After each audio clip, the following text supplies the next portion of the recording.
శాంతపావనమచింత్య వైభవం తం నరం వపుషి కుంజరం ముఖే మన్మహే కిమపి తుందిలం మహః.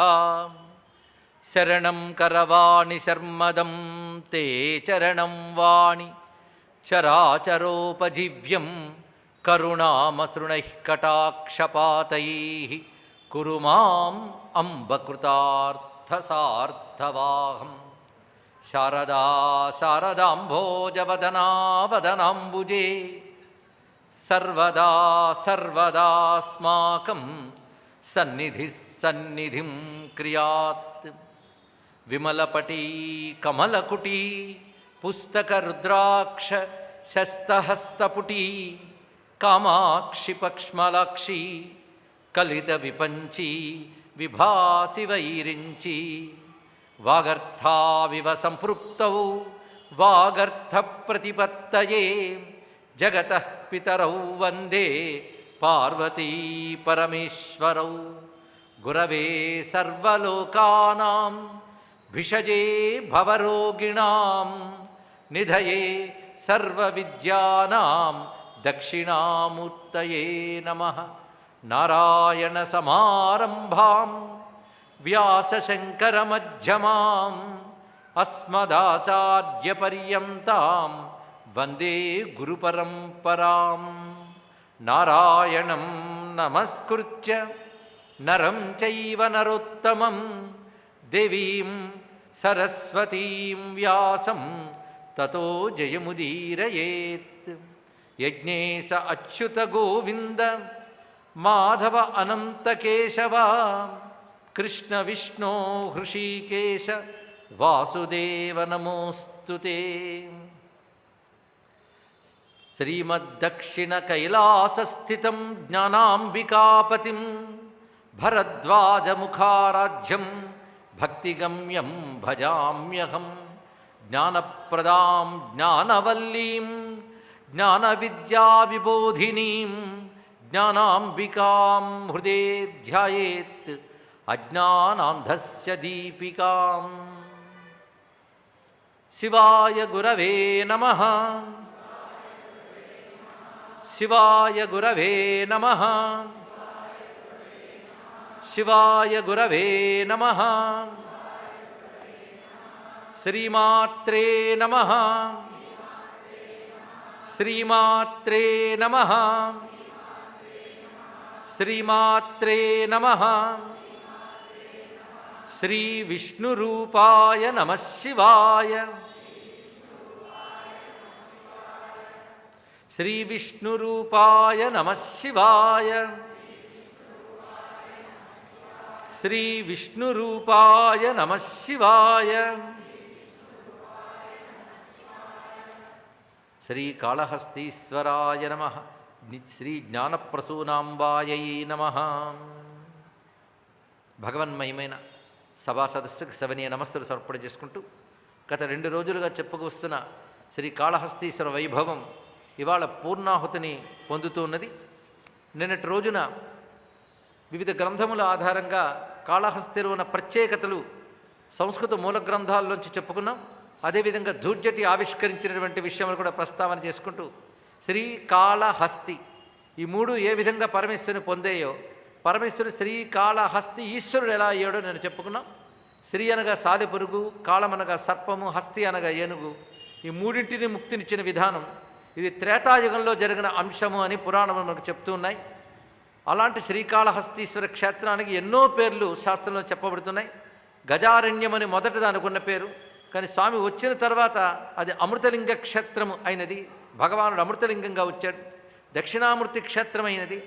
అఖండ బిల్వ కానన క్షేత్రము, సజ్జో ముక్తికర వ్రత మహాక్షేత్రము ఇత్యాది పేర్లతో పిలువబడుతున్నది.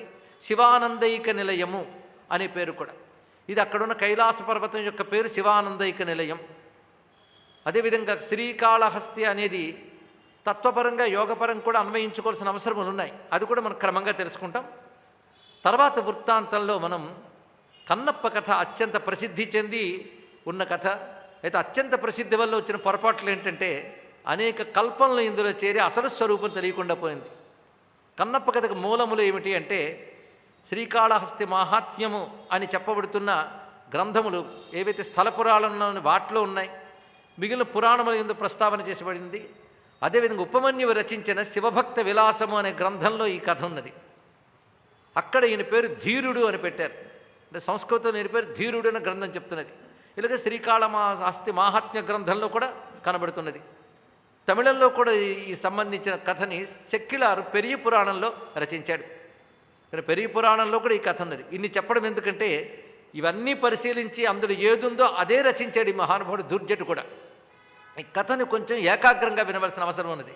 ఎందుకంటే అసలు కన్నప్ప చరిత్ర మర్చిపోయేటంత కన్నప్ప కథ ప్రసిద్ధి చెందింది మనకి. దానికి కొంత కారణం చలనచిత్రాలు మొదలైన కన్నప్ప చరిత్రని ముందు తెలుగు కాని భాషల్లో తయారు చేశారు. తెలుగు భాషల్లో వచ్చింది, మళ్ళీ మళ్ళీ తీయడానికి కూడా సిద్ధపడుతున్నారు. కానీ నిజానికి కన్నప్ప అసలు చరిత్ర నాటకీకరణ నెపంతోనో లేక అసలు అందులో సూత్రం తెలియకపోవడం వల్లనో అనేక కల్పనలకు లోనై వచ్చినది. కానీ అసలైన కన్నప్ప చరిత్రను మనం ఇక్కడ చెప్పుకునేటప్పుడు మనకు తెలుగులో ధూర్జటి గారు చక్కగా అందించారు కనుక ఇది ప్రధానంగా చెప్పుకుంటున్న, ఇందులో చెప్తున్నదంతా ప్రామాణిక పురాణ గ్రంథాల్లో ఉన్నదే చెప్పబడుతున్నది. ఎప్పుడైనా ఒక వృత్తాంతం దాని యొక్క ప్రామాణిక గ్రంథాల ద్వారానే తెలుసుకోవాలి, కానీ కల్పిత విషయాల ద్వారా కాదు. ఇందులో చెప్తున్న అద్భుతమైన అంశం, ఆయన చెప్పిన తీరు ఒక మహాభక్తుడి కథను ఆవిష్కరిస్తున్నానన్న భక్తితో ధూర్జటి ప్రారంభించి రచిస్తున్నాడు ఈ గ్రంథాన్ని. అంతేకాదు మహానుభావుడు శంకర భగవత్పాల వారు శివానంద లహరిలో పేర్కొన్న ఒకే ఒక్క భక్తుడు కన్నప్పండి.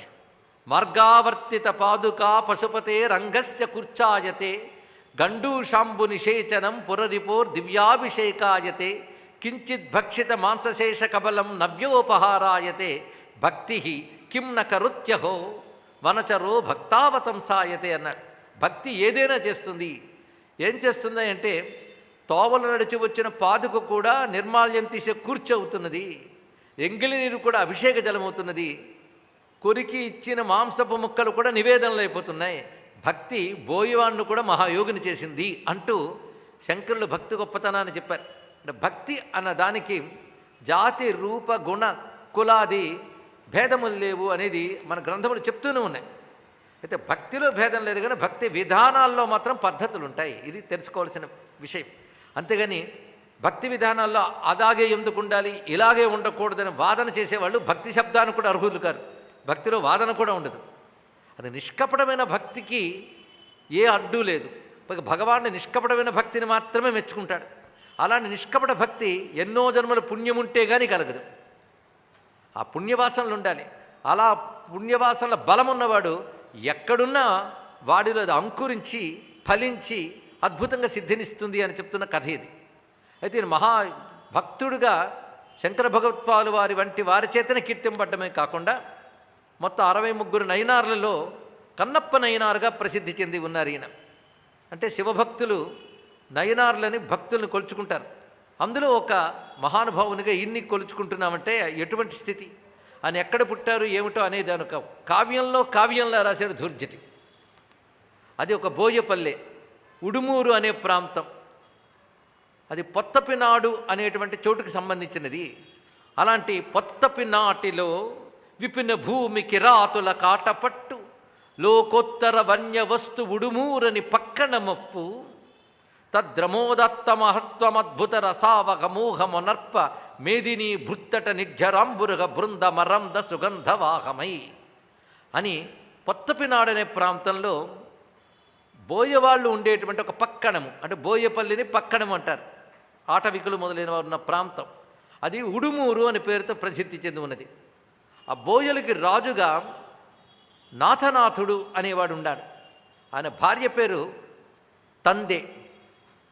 వారు ఉభయుల గురించి కొన్ని వర్ణనలు చేస్తూ అసలు ఆ పల్లె ఎలా ఉన్నదో వర్ణిస్తూ ధూర్జుడు ఒక అద్భుతమైన పద్యాన్ని ఇచ్చాడు. పట్టు చీరల కట్ట భాగ్యంబు కల్గియు పారుటాకుల కట్ట భారమనరు రాజాన్న భోజన ప్రాభవ శ్రీ గల్గియును వన్యధాన్యంబు నొల్లమనరు మాణిక్యభూషా సమాజంబు కల్గియు ఎర్రని గురువెందలేటి కనరు మంచి మెచ్చుల తూగు మంచముల్ కలిగియు చాలు పూదీగ ఉయ్యాలనరు ఎంత సంపద కలిగి ఎట్టివారు తమ కులాగత ధర్మకర్మములు విడువజాలరు అటుకాన తత్పురీ శబరసతులు మహిమ కలిగియు మానరు సహజ వృత్తి. ఇది చాలా అందమైనటువంటి పద్యం అండి. ఇక్కడ వారికంటూ ఒక పద్ధతులు ఉన్నాయి, వారికంటూ ఒక అలంకారాలు ఉన్నాయి, వారికంటూ కొన్ని కళలు ఉన్నాయి. సంపదలు ఏం తక్కువ లేదు. వారికి భగవద్ అనుగ్రహం వల్ల ఆ ఉడుమూరులో బోల్డ్ సంపదలు ఉన్నాయి. ఎన్ని సంపదలు, రాజోచితమైన సంపదలున్నా రాజోచితమైనటువంటి పద్ధతులు అనుసరించరు. వాళ్ళు తమదైన ఆటవిక పద్ధతులే అనుసరిస్తారట. ఆ పరంపరాగతమైన దాన్ని అనుసరించడంలోనే అందం ఉందండి. కానీ అందంగా వాళ్ళకి సగసిద్ధమైన ఒక బోయ నృత్యం చేస్తూ బోయ వాళ్ళు కనబడితే చక్కగానే ఉంటుంది. కానీ వాళ్ళు మా డబ్బు ఉంది కదా అని వాళ్ళు కూడా సూటు బూటు వేసుకుంటే మనలాగే కనిపిస్తారు. కానీ వాళ్ళ ప్రత్యేకతని వాళ్ళు కాపాడుకోవడమే వాళ్ళ యొక్క గొప్పతనము అంటున్నాడు ఇక్కడ ధూర్జటి.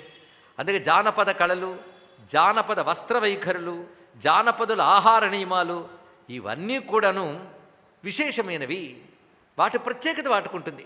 ఇది తెలియక మన వాళ్ళు పూర్వంలో ఏం చేశారంటే, వారేదో తక్కువ స్థాయిలో ఉన్నాను వీళ్ళు భావించి వాళ్ళకి నాగరికత నేర్పి వాళ్ళ ఆహార అలవాట్లు మార్చి ఈ నాజూకుతనాలు అలవాటు చేయడంతో వాళ్ళ స్వాభావికమైన శక్తి క్షీణించిందండి.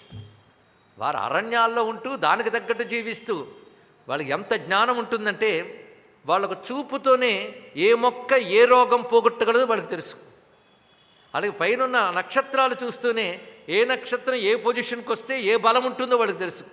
ఇలాంటి స్వాభావికమైన విజ్ఞానం వాళ్ళకున్నది. కానీ ఇన్ని రకాల విజ్ఞానాలు ఉన్నా వారందరూ ఒకే సనాతన ధర్మానికి చెందినవారు, అది తెలుసుకోవాల్సినది. ఆ మాట ఇందులో వర్ణిస్తున్నాడు. అక్కడుండే దైవములు కూడా, పల్లెల్లో వాళ్ళు పూజించే దైవములు కూడా వేదమునందు ప్రస్తావించిన దేవతలే వారి భాషలో చెప్పబడుతుంటారు. అక్కడున్న దేవుడి పేరు కాటిరేడు, వాళ్ళు కొలుచుకునే దేవుడు కాటిరేడు. కాడు, కాడు అనే మాటకి మనం వల్లకాడు మహాశ్మశానం అర్థం చేసిన, కాడు అంటే భూమి పొలము అని అర్థం. పొలముల రేడు. అంతేకాదు స్వామికి మరొక పేరు మహాశ్మశానంలో ఉంటాడు కనుక, కానీ శివుడు అని తెలిసిపోతుంది కాటిరేడుని. భాష మారింది కానీ భావం మారలేదు, ఇది తెలుసుకోండి. దీన్ని బట్టి సనాతన ధర్మంలో జ్ఞానపథాలైన వేద భాష నుంచి జానపదాల వరకు కూడా ఒకే సంస్కృతి విస్తరించి ఉన్నది, ఒకే సనాతన ధర్మం విస్తరించి ఉన్నది. ఇది తెలుసుకోకపోతే ఏమవుతుందంటే, మీరు సనాతన ధర్మమైన హిందూ ధర్మానికి చెందని వారు అని వారిని ప్రవాహం నుంచి వేరు చేయడానికి ప్రయత్నిస్తున్నాయి దుష్టశక్తులు. కానీ మనకు అవగాహన కలిగి ఉండాలి, వారికి అవగాహన కలిగించాలి, వారిని వారివానే గానే గౌరవించాలి. సనాతన ధర్మంలో గొప్పది తనం ఏంటంటే, ఫలానా కులము ఫలానా వర్ణము గొప్పది అని చెప్పలేదు. ఏ వర్ణమైనా గొప్పది వారి ధర్మాన్ని వారు పాటించినప్పుడు, ఏ తెగయైనా గొప్పది వారి ప్రత్యేకత వారు కాపాడుకున్నప్పుడు. అందుకే ఎవరిది వారు పాటిస్తూ ఇంకొకరిని గౌరవించారే కానీ వారిలా వీరు వీరిలా వారు ఉండాలని ఎప్పుడూ శాసించలేదు. అదే సనాతన ధర్మంలో గొప్పతనం. అందుకే డైవర్సిటీలో ఉన్న యూనిటీ ఏది ఉందో, వైవిధ్యంలో ఉన్న ఏకత్వాన్ని సనాతన ధర్మం చెప్పింది గనకనే ఇప్పటి వరకు అది జీవించి ఉంది అని తెలుసుకోవాలి ఇక్కడ. కనుక ప్రారంభంలోనే ఈ మాట చెప్తూ మహిమ కలిగియుమానరు సహజ వృత్తి అన్నారు ఇక్కడ. పట్టు చీరల కట్ట భాగ్యంబు కలిగియు, వాళ్ళకి పట్టు చీరలు కట్టినంత సంపద ఉన్నా వాళ్ళు ఆటవికమైన వస్త్రధారణే చేస్తారు. అదేవిధంగా రాజాన్న భోజన ప్రభవశ్రీ ఉన్నప్పటికీ కూడా వన్యధాన్యములే తీసుకుంటారు ఇక్కడ. వన్యధాన్యాల్లో ఎంత శక్తి ఉంటుందో ఇప్పుడు తెలుసుకుని వాటిని మాత్రమే ఎక్స్పోర్ట్ చేయడం జరుగుతుంది. మీకు తెలుసో లేదు, ఇప్పుడు అవి దొరకడమే మనకు మహా కష్టమైపోతుంది. ఆ వన్యధాన్యాలు వాళ్ళు తినేవారట. అలాగే రత్నాల మాలలు కట్టినప్పటికీ గురువింద గింజల దండలే వేసుకున్నారు ఇక్కడ. హంసతూలికా తల్పాలు వేసుకోగలిగిన శక్తి ఉన్నప్పటికీ వాళ్ళు పువ్వులతో అల్లిన తూగుటియ్యాలు చెట్లకు కట్టి అవే ఊగుతున్నారు. వాటి అందం వాటిది, వాటి ప్రత్యేకత వాటిది. అందుకే అద్భుతమైన సంస్కృత శ్లోకం వింటే ఎంత అందంగా ఉంటుందో, రమ్యమైన జానపద గీతం విన్నా అంతే అందంగా ఉంటుంది. రెండిటినీ సమానంగా ఆదరించగలిగిన సంస్కారం పేరు భారతదేశం. తెలుసుకోండి, ఇది తెలుసుకోవాల్సిన అందమైన మాట. అందుకే అనేక జానపద గీతాలు వేదాంత తత్వాన్ని కూడా పొదువుకుని పుట్టేయండి. నేటికి పల్లెల్లో వాళ్ళకి తెలుసు. ఇలా చెప్పినటువంటి ఆటవికల పాటల్లో కూడా రాముడు శివుడు కృష్ణుడే పాత్రలుగా కనబడతారు. కనుక అంత ఒకే సంస్కృతం అని చెప్పుకోవడానికి అక్కడ చెంచులు ఎలా ఉండేవారు, వాళ్ళ జీవిత విధానాలు ఎలా ఉన్నాయనేది అనేక పద్యాల్లో ఈయన వర్ణించారు. అందుకే ప్రాచీన గ్రంథాలు చదివితే నాటి వైవిధ్య జీవన విధానం తెలుస్తుంది, అంత ప్రత్యేకత. సరే, అవన్నీ చెప్పుకునే సమయం మనకు లేదు కనుక క్లుప్తంగా సారభూతంగా మనం చెప్పుకున్నాం ఇంతవరకు. చెంచురాణి తందెకు గర్భం కలిగింది అంటూ వర్ణిస్తూ ఆమె గర్భవతిగా ఉన్న దశని వర్ణిస్తున్నారు ఇక్కడ. తందెకు మందస్మిత జిత కుందకు ప్రాణేశ్వరూప గూహన జనితానందకు వచనామృత నిశ్శందకు నెలమసలే శైలజాధిపు కరుణన్ అన్నారు. పరమేశ్వరుడు అనుగ్రహం చేత ఆమె గర్భము దాల్చింది. అయితే గర్భంతో ఉన్నప్పుడు ఆమెకు నెమ్మదిగా నెలలు నిండుతూ ఉంటే ఆమె కొన్ని బుద్ధులు పుట్టేట.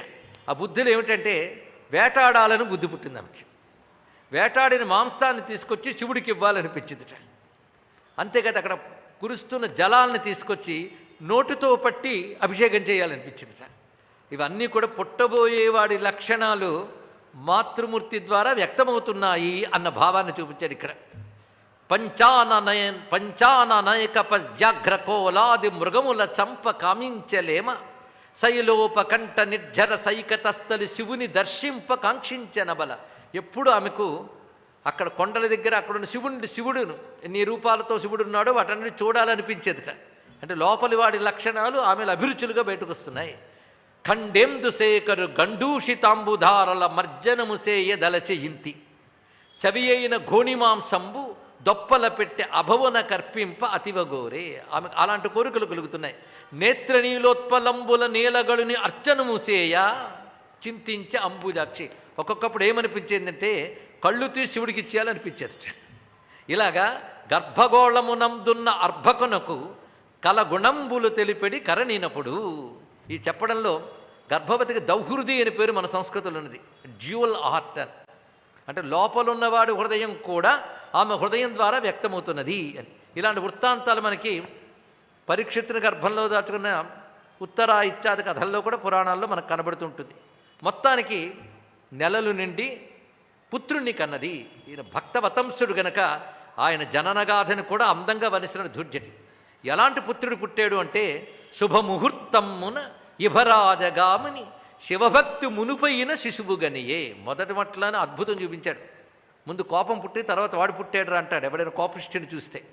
అలాగే ముందు భక్తి పుట్టి తర్వాత ఈయన పుట్టాడు. అందుకే శివభక్తి మునుపైన శిశువుగనియే. ముందు శివభక్తి పుట్టి తర్వాత ఆయన పుట్టాడు. ఆ పుట్టినప్పుడు చేసేవన్నీ కూడా భగవద్దీక్షలా కనబడుతున్నాయి అని వర్ణించారు. ఆయనకు బొడ్డు కోశారు, అందరికీ కోసినట్టు కోశారు, కానీ దర్శనం ఎంత గొప్పగా జరుగుతుందో చూడండి. కవి దర్శనం. సంసార మోహపాసము కోసినటు వలె బొడ్డు కోసిరి పిన్న బిడ్డనికిని. ఆయనకు బొడ్డు కోయిన ఎలా ఉన్నదంటే సంసార బంధనాన్ని కోసినట్లుందయ్యా అన్నాడు. అలాగే వాళ్ళ పద్ధతి ప్రకారం పిల్లవాడికి మొదటి స్నానం చేయించిన తర్వాత భస్మం పెడతారు. ఆ భస్మం పెట్టడం ఎలా ఉన్నదంటే సర్వేసు భక్తి లక్షణము తెల్పెడి రీతి పెట్టిరి భూతితో పట్టి పట్టి. పట్టి అంటే పుత్రుడు. పుత్రుడిని పట్టుకుని భస్మం పెట్టారు. పాపకదంబు జంబాలంబు కడిగెడు పగిది నీళ్ళార్చిరి పాపనికిని. ఆ నీళ్లతో స్నానం చేయించడం ఎలా ఉండేదంటే మొత్తం పాపాలన్నీ కడిగేస్తున్నారా అన్నట్టుండేదట. అంటే గురువు శివదీక్ష ఇచ్చేటప్పుడు ఏ ఏ పద్ధతులు చేస్తాడో అవన్నీ వర్ణించారు ఇక్కడ. అంతరంగమలాహపంబైన చిత్సుధారసమువోని చిట్టాముదంబు తెచ్చి బాలునకు కడుపునకు పెట్టి పద్మముకులు పవళింపగజేసిరి పాన్పు మీద. పిల్లవాడికి ఒక వయస్సు వచ్చిన తర్వాత చిన్నతనంలో ఆముదం పెడతారు. ఎందుకంటే కడుపులో ఉన్న కల్మషాలన్నీ మాలిన్యాలు పోతే ఆరోగ్యంగా ఉంటారని.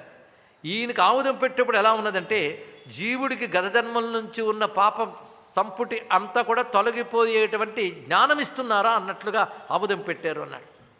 అయితే ఈయన పుట్టిన తర్వాత కొంతసేపటి కళ్ళు తెరవలేదు, ఎవరూ తెరవలేండి, కొంతసేపటి కళ్ళు తెరుస్తారు. ఈ కళ్ళు తెరవకపోవడం ఎలా ఉన్నది, కళ్ళు తెరవడం ఎలా ఉన్నది కూడా వర్ణించాడు ఈయన. జ్ఞానప్రసూన కలికా జాని పదధ్యాన పరమ సౌక్ష సుషుప్తుండయిన గతి కన్ను తెరవంగా నేరకయుండి. ఆ కళ్ళు మూసుకోవడం ఎలా ఉన్నదంటే గర్భంలోనే శివధ్యానం చేస్తూ బయటకు వచ్చిన తర్వాత కూడా ధ్యానం నుంచి బయటికి రాకుండా సమాధి స్థితిలో ఉన్నాడా అన్నట్లు కళ్ళు మూసుకున్నాడు అన్నారు. కొంతసేపటి కళ్ళు తెరిచాడు. ఇది సమాధి స్థితి నుంచి బహిర్ముఖుడైన యోగి ప్రపంచాన్ని చూసి ఈ లోక వ్యవహారంలో కర్మ కొద్దీ మళ్ళీ పడుతున్నానే అనుకుంటాట. అలాగే ఈయన కళ్ళు తెరవడం ఎలా ఉన్నదంటే ఈ లోక వ్యాపారం వేలాగో ఎనుచు చూడ నింపైన గతిన్ బాలకుడు తెరచె కన్నులు లాలితముగా తల్లిదండ్రులకు ముదముదవన్. ఆ బాలచేష్టలన్నీ వర్ణిస్తున్నాడు. ఈ బాలచేష్టలన్నింటిలో ఏం చూపిస్తున్నాడంటే పిల్లవాడు నవ్వుతున్నాడు. ఆ నవ్వు ఎలా ఉన్నదంటే ఎవడైనా జ్ఞాని అజ్ఞానులు మూర్ఖత్వంతో ఏదో చేస్తుంటే నవ్వుకుంటాడు. ఈ నవ్వు అలా ఉన్నదిట. ఏమిటా నవ్వు అంటే శివభక్తి రహితమై చెడియ జగంబని నవ్వినట్లొయ్యన నవ్వసాగే. అయ్యో ఈ జగమంతా ఇంత మానవ జన్మ పొంది కూడా శివనామం లేకుండా శివభక్తి లేకుండా పాడైపోతున్నారే నవ్వుకున్నట్ట.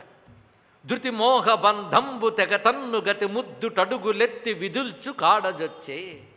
రమ్యమైన తెలుగు భాషలో ఉన్న సౌకుమార్యాన్ని అతులిత మాధురీ మహిమతో దుర్జటి ఎలా ఆవిష్కరిస్తున్నాడో చూడండి. ఇక్కడ ఆ కాళ్ళు విదిలిస్తుంటారు చిన్నపిల్లలు. ఈ కాళ్ళు విదిలించడం ఎలా ఉన్నదంటే మోహబంధాన్ని తంతున్నాడా అన్నట్టున్నది.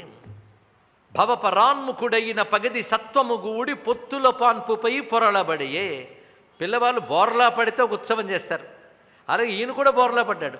ఈయన బోర్లా పడ్డం ఎలా ఉన్నది అంటే సంసారానికి పెడమొహం పెట్టి పరమాత్మ వైపు అభిముఖం పెట్టిన యోగి వలె ఆయన బోర్లా పడ్డాడు అన్నారు ఇక్కడ. శ్రేయో మహారాజ్య సింహాసనంబున ఉండు చందమున కూర్చుండ తొడగే. తర్వాత కూర్చోవడం. ఆ కూర్చున్నప్పుడు చక్కగా పిల్లలు కూర్చుంటారు. ఆ కూర్చోవడం ఎలా ఉన్నదంటే శివభక్తుడు శ్రేయస్సు అనే సింహాసనం మీద పదిలంగా కూర్చున్నట్టుగా కూర్చున్నాడు పిల్లవాడు. తర్వాత చేతులతో తడుముతున్నట్టుగా పిల్లలు ప్రాకుతారే, ఆ చేతులతో ముందు వేస్తూ వెళ్ళడం ఎలా ఉన్నదంటే తడవియాడే వసుంధురా స్థలము నందు విశ్వపతి తత్వమును మణి వెతగు రీతి. శివతత్వం కోసం వెతుకుతున్నట్లుగా ఆయన చేతులు ముందుకు చాచి పాకుతూ ఉన్నాడు. దర్పకారి జగత్పూర్ను తాకుభీతి అడుగు పెట్టెను గతి తప్పటడుగు పెట్టే. తర్వాత అడుగులు వేసినప్పుడు ముందు తప్పటడుగులు వేస్తారు. తప్పటడుగులు అంటే మొదట అడుగు సరిగ్గా పడకపోవడం వల్ల కదా తప్పటడుగు వేస్తుంది. మొదట అడుగు ఎందుకు సరిగ్గా వేయలేదంటే అంతటా శివుడే ఉన్నాడు, ఆయన మీద పాదం వేయడమా అని జంకుతూ అడుగు వేయడం వల్ల ఆయన తప్పటడుగులు పెట్టాడు అన్నారు. ఇలాగ ఆయన నవ్వడం దగ్గర నుంచి బాల్య చేష్టలన్నీ ఒక శివయోగి చేష్టలుగా చెప్తూ ఆయన ఒక శైశవ దశలోనే శివభక్తిని దర్శించిన ధూర్జటి యొక్క భక్తికి నమస్కారం చేసుకోవాలండి ఇక్కడ. అలాగా ఆ పిల్లవాడు చక్కగా ఎదుగుతూ తర్వాత బాల్య దశలో ఆడుకుంటున్నాడు. ఈ పద్యం ముందు చెప్పినట్టుగా తెలుగు భాష ఔచిత్యం తెలిసిన వారు ఆస్వాదిస్తారు. లేని వాళ్ళు మొదటి సీట్లో కూర్చున్న ఫోన్లు చూసుకుంటుంటారు, కానీ శ్రద్ధగా వినండి ఇక్కడ. ఎందుకంటే శ్రద్ధ లేని వాళ్ళు ఎంత స్థానంలో కూర్చున్నప్పటికీ భగవత్కథ వినడానికి అనర్హులే, ఇది తెలుసుకోండి ఇక్కడ. అందుకే శ్రద్ధ చాలా ప్రధానం. ఎంత అందమైన పద్యాలు ఒక్కొక్కటి. ధూర్జటి రుణం తీర్చుకోగలవా అనిపిస్తుంది. అప్పుడు తెలుగువారి ఆటలు ఎలా ఉండేవో ఒక పద్యంలో చెప్తున్నాడు. ఇప్పుడు ఇందులో నేను చదివే పేర్లు కొంతమంది గుర్తొస్తాయి, వాళ్ళకు కూడా కొన్ని పేర్లు తెలియవు. నేను తరాల నుంచి పోతున్నాయి ఒక్కొక్కటి. ఇప్పుడు అసలు ఆటలంటే ప్లే గ్రౌండ్స్ లేవు. అదేవిధంగా బుద్ధిశక్తిని పెంచేవి, శ్రమను పెంచే ఆటలు లేవు. అందరికీ ఒకటే ఆట, చేతిలో పక్కవాడితో పని లేదు. వాటితో చూసుకుని ఆడుకుంటూ మెడ నొప్పి, మెదడు నొప్పి, బాల్యంలోనే అనారోగ్యాలు ఇవి తెచ్చుకొని ఆటలు అలవాటైపోయాయి. కానీ అప్పుడు ఎలాంటి ఆటలు ఉండేవి? పైగా ఆ పల్లెలో బాలకుల ఆటలు. చిట్ల పొట్లాకాయ, సిరిసింగణావంతి, గుడుగుడు గుంచాలు, కుందెన గుడి, డాగిలి మృచ్చుల ఆటలు. దొంగ ఆటలండి. డాగిలి అంటే దాక్కుని దొంగ ఆటలు. డాగిలి మృచ్చుల ఆటలు, గ్రచ్చకాయలు, వెన్నెల కుప్పలు, తన్ను బిల్ల, తూరన తుంకాలు, గీరన గింజలు, పిల్ల దీపాలంకి, బిల్లంగోడు, చుడుగుడొవ్వల పోటీ. ఇదే చెడుగుడు అంటాం మనం. చుడుగుడువ్వల పోటీ, చెండు కట్టిన బోది, అల్లి యుప్పన పట్టె లప్పళాలు, చిక్కనా బిల్ల లోటిళ్ళు, చిందరాది అయిన శైశవ క్రీడా విహార సరణి, చెంచు కుమరులతో ఉద్దలించుకాడు. అలా ఆడుతున్నాడు చెంచు కుమరులతో. ఆయనకు పేరు పెట్టారు తిన్నడు. మంచి పేరండి. సంస్కృతంలో ధీరుడు, తెలుగులో తిన్నడు. తిన్నదనమే తిన్నడు. తిన్నగా ఉండేవాడు తిన్నడు. ఇది ఆయన పేరా భక్తి పేరా మనకు అర్థం కాదు. భక్తి కూడా తిన్నగా ఉండాలండి, వంకరగా ఉండకూడదు. తిన్నదనం అంటే సూటిగా ఉండాలి. మనసొకలా, మాటొకలా, చేతొకలా ఉంటే వంకరతనం. మూడు ఒకలాగంటే తిన్నదనం. అది తెలుసుకోవాలి ఇక్కడ. దీన్ని ఆర్జవ శక్తి అంటారు, సంస్కృతంలో రుజుత్వం అంటారు, తెలుగులో మంచి పేరు తిన్నదనము. మనం తెలుగులో సాధారణంగా వాడే సంస్కృత పదాలకు కూడా తెలుగు పదాలు ఉన్నాయి, కానీ అవి చెప్తే అర్థం కావు, సంస్కృతం అర్థమయ్యే స్థితిలో మనం ఉన్నాం. అలాంటి మన తెలుగు పదజాలం ఒకటి ఉన్నది అని కృషి చేసిన వారు ఎంతమంది ఉన్నారండి తెలుగు భాషలో? నాకు తెలిసి ఒక్కడే కనబడ్డాడు. మనకంటూ తెలుగు పదాలను ఏరి సంస్కృత వాసన కూడా లేకుండా తెలుగువారికి కూడా ఒక పుష్టికరమైన భాష ఉన్నది అని తెలుగు పారిభాషిక పదాలని తీసుకువచ్చి ఋగ్వేదాన్ని ఆ తెలుగులో అనువదించి లలితా సహస్రనామాల్ని ఆ తెలుగు భాషలో రాసి విష్ణు సహస్రనామాలు ఆ తెలుగుతో భాషలో రాసి శాస్త్రాన్ని కూడా తెలుగు భాషలో రాయవచ్చు అంటూ ఆయుర్వేద శాస్త్రాన్ని మన్కి మిన్కు అనే పేరుతో ఆయుర్వేద శాస్త్రాన్ని కూడా ఈ తెలుగుతో రచించిన మహానుభావుడి పేరు ఆదిభట్ల నారాయణదాస్ గారు. ఎందుకంటే భాషా సాహిత్యంలో కూడా ఇజం అనే దాన్ని తీసుకొచ్చి అక్కడ కూడా కులాల వాసన అంటగట్టి భాషను అధ్యయనం చేయకుండా చేస్తున్న పరిస్థితుల్లో మనం ఉన్నాం. కానీ ఎలాగ ఒక్కొక్కరు చేశారో కొంత తెలుసుకోవాలి. ఒకరిద్దరికైనా తెలుగు భాష మీద అభిమానం ఉన్న వాళ్ళకి పనికొస్తుంది నీ మాట చెప్పాను. గుప్పించి శేషపద్యం అంతా కూడా ఇన్ని తెలుగు ఆటలు చెప్పిన దూర్జటి గారికి నమస్కారం చేసుకుంటున్నాను. అక్కడ ఇలాంటి ఆటలు ఆడుకుంటూ ఉన్నాడు. వాళ్ళకు ఒక వయస్సు వచ్చేటప్పటికల్లా వారికి చేయవలసిన పనులు వాళ్ళకి చేస్తున్నారు. ఉపనయన సంస్కారాలు అంటారు. ఎవరి విద్యలు వాళ్ళకు ఉన్నాయండి. అందుకు ఒకరి విద్యలు జోలికి ఒకరు వెళ్లకుండా వారి పరంపరాగత విద్యాల్లో వాళ్ళు ఆరితేరేవారు. ఇప్పుడు అలా లేదు, పోటీలు అనవసరం అయ్యాయి. అందుకే ప్రతి వారికి తగ్గ విద్యలకి తగ్గ ఉపనయన సంస్కారాలు ఉండేవిట. ఈ విషయం మనకి కృష్ణ పరమాత్మ గోపాలకుడుగా బాలకుడుగా ఉన్నప్పుడు అక్కడ నందుడు మొదలైన వారు ఆ విద్యలకి తగ్గట్టుగా వాళ్ళకు సంస్కారం చేస్తారు, అది వారికి. ఇక్కడ వీరికి బోయలు గనక వాళ్ళ విద్య మీద వాళ్ళకి గౌరవం, వాళ్ళ బ్రతుకు తెరువు మీద వాళ్ళకి గౌరవం. డిగ్నిటీ ఆఫ్ లేబర్ అంటున్నాం ఇప్పుడు, దాని మీద వారికి గౌరవం. ఎలాగైతే వేద పండితుడికి వేద విద్య మీద ఎంత గౌరవం ఉంటుందో ఈ విద్యల వాళ్ళకి వాళ్ళ విద్యల మీద అంత గౌరవం ఉంటుందండి. ఇది తెలుసుకోవాల్సిన అవసరం ఉన్నది. కానీ ఆ విద్య కోసం వాళ్ళకు సంస్కారాలు ఉంటే ఈ విద్య కోసం వీళ్ళకి సంస్కారాలు ఉంటాయి. అలా వీళ్ళకు సంస్కారం చేసే తండ్రి దగ్గరుండి ఈ వయస్సులో ఉన్న వాళ్ళందరికీ కూడా వాళ్ళ తండ్రులు ఒక ముహూర్తం పెట్టి వాళ్ళ దేవుడు శివుడు ఏ పేరుతో అంటే కాటిరేడు, ఆ కాటిరేని జాతర అని ఆ జాతర ఎలా జరిగేదో కూడా వర్ణించాడు. ఆ కాటిరేని జాతరలో ఆ విధంగా వాళ్ళకి తగిన సంస్కారాలు చేసి వాళ్ళకు కొన్ని నేర్పి అప్పటికే విలువిద్య కొన్ని నేర్పారు. పిల్లలకి అంత మేరకు నేర్పాలో అంతవరకు నేర్పారు. వాళ్ళ కౌమార దశలోకి వచ్చిన తర్వాత ఈ పిల్లలందరినీ కూడా తర్ఫీదు ఇచ్చి వీళ్ళని వేటకు పంపారు. మొదట కొంత శిక్షణ ఇచ్చినట్లుగా అదొక విద్య, మృగయా విద్య. వీళ్ళు వేటకు వెళ్ళారు. ఆ వెళ్ళినప్పుడు ఉత్సాహంగా వెళ్ళి అనేక రకమైన జంతువులను వేటాడుతున్నారు. పైగా తిన్నడు చాలా అద్భుతమైన నేర్పరితనం చూపిస్తున్నాడు. మెచ్చుకుంటున్నారు సాటివారు. నిజంగా ఒక రాజు కొడుకు ఈయన, అంటే బోయల రాజపుత్రుడు, దానికి తగ్గట్టుగానే ఉన్నాడు ఈయన. మనందరికి కూడా తర్వాత కూడా ఈ నాయకుడు కాగలడు అన్నంత గొప్పగా విద్య చూపిస్తున్నాడు అంటూ తిన్నని వేటని ఇక్కడ వర్ణించాడు. చాలా ఇవన్నీ పేర్లు ఎందుకు చెప్తున్నాం, సూచన ఎందుకు ఇస్తున్నామంటే శ్రద్ధాళువులు గమనించితే ఆనాటి వేట ఎలా ఉండేది, అదొక అద్భుతమైన వ్యూహరచనగా ఉండేదన్న విషయం తెలుస్తుంది. కొంతమేరకు పెద్దనగారు కూడా మనుచరిత్రలో ఇలాంటి వర్ణనలు చేశారు. అందుకే ప్రాచీన సాహిత్యం ద్వారా అప్పటి జీవన శైలి, అప్పటి విద్యలు కొన్ని తెలుస్తాయండి ఇక్కడ. మొత్తానికి ఆ వేటకి వీళ్ళందరూ వెళ్ళారు. వెళ్ళినప్పుడు ఒక చోట వేటాడి చీకటి పడింది కనుక ఆ రాత్రి అక్కడ విశ్రమించారు. ఇవి నేర్చుకోగలగాలి. ఒక పూటలో వేట అయ్యేది కాదు, కొన్ని రోజుల పాటు వెళతారు. వెళ్ళినప్పుడు ఎక్కడ విశ్రమించాలి, ఏ శబ్దం వినబడితే ఏ జాగ్రత్త పడాలి, ఏ శబ్దం బట్టి ఏ జంతువు ఎలా వస్తుందో తెలుసుకోవాలి, ఆనుపానులన్నీ నేర్పుతారు. వాటిని వాళ్ళు చూపిస్తూ రాత్రి అందరూ విశ్రాంతి తీసుకుంటున్నారు. విశ్రాంతి తీసుకుంటున్న సమయంలో తిన్నడి కలలో ఇక్కడ బాగా తెలుసుకోవాల్సి, తిన్నడు చాలా చిన్నవాడే, కౌమార దశలోకి ప్రవేశించాడు. అంటే కౌమారము అంటే బాల్యం తర్వాత వచ్చేది కౌమారం, తర్వాత యవ్వనం. ఆ కౌమార యవ్వన సంధికాలంలో ఉన్నాడు ఆయన. అంటే అప్పటికైనా పెళ్ళి కూడా కాలేదు, ఇది కూడా తెలుసుకోవాల్సింది. పైగా ఆయనకు పెద్ద లీడర్లు గ్రూపులు ఏమీ లేవు. ఇవన్నీ ఎందుకు తెలుసుకోవాలంటే వాటన్నిటిని పెట్టి కథలు లేనిపోని పోపులు వేశారు, అందుకే చెప్తున్నా ఇక్కడ. ఆయన అలా విధంగా నిద్రపోతూ ఉంటే ఆయనకు ఆ కలలో ఒక ఆయన కనబడ్డట. ఎలా ఉన్నాడో వర్ణిస్తున్నారు. ఒడలం తెల్లని భూతిపూత.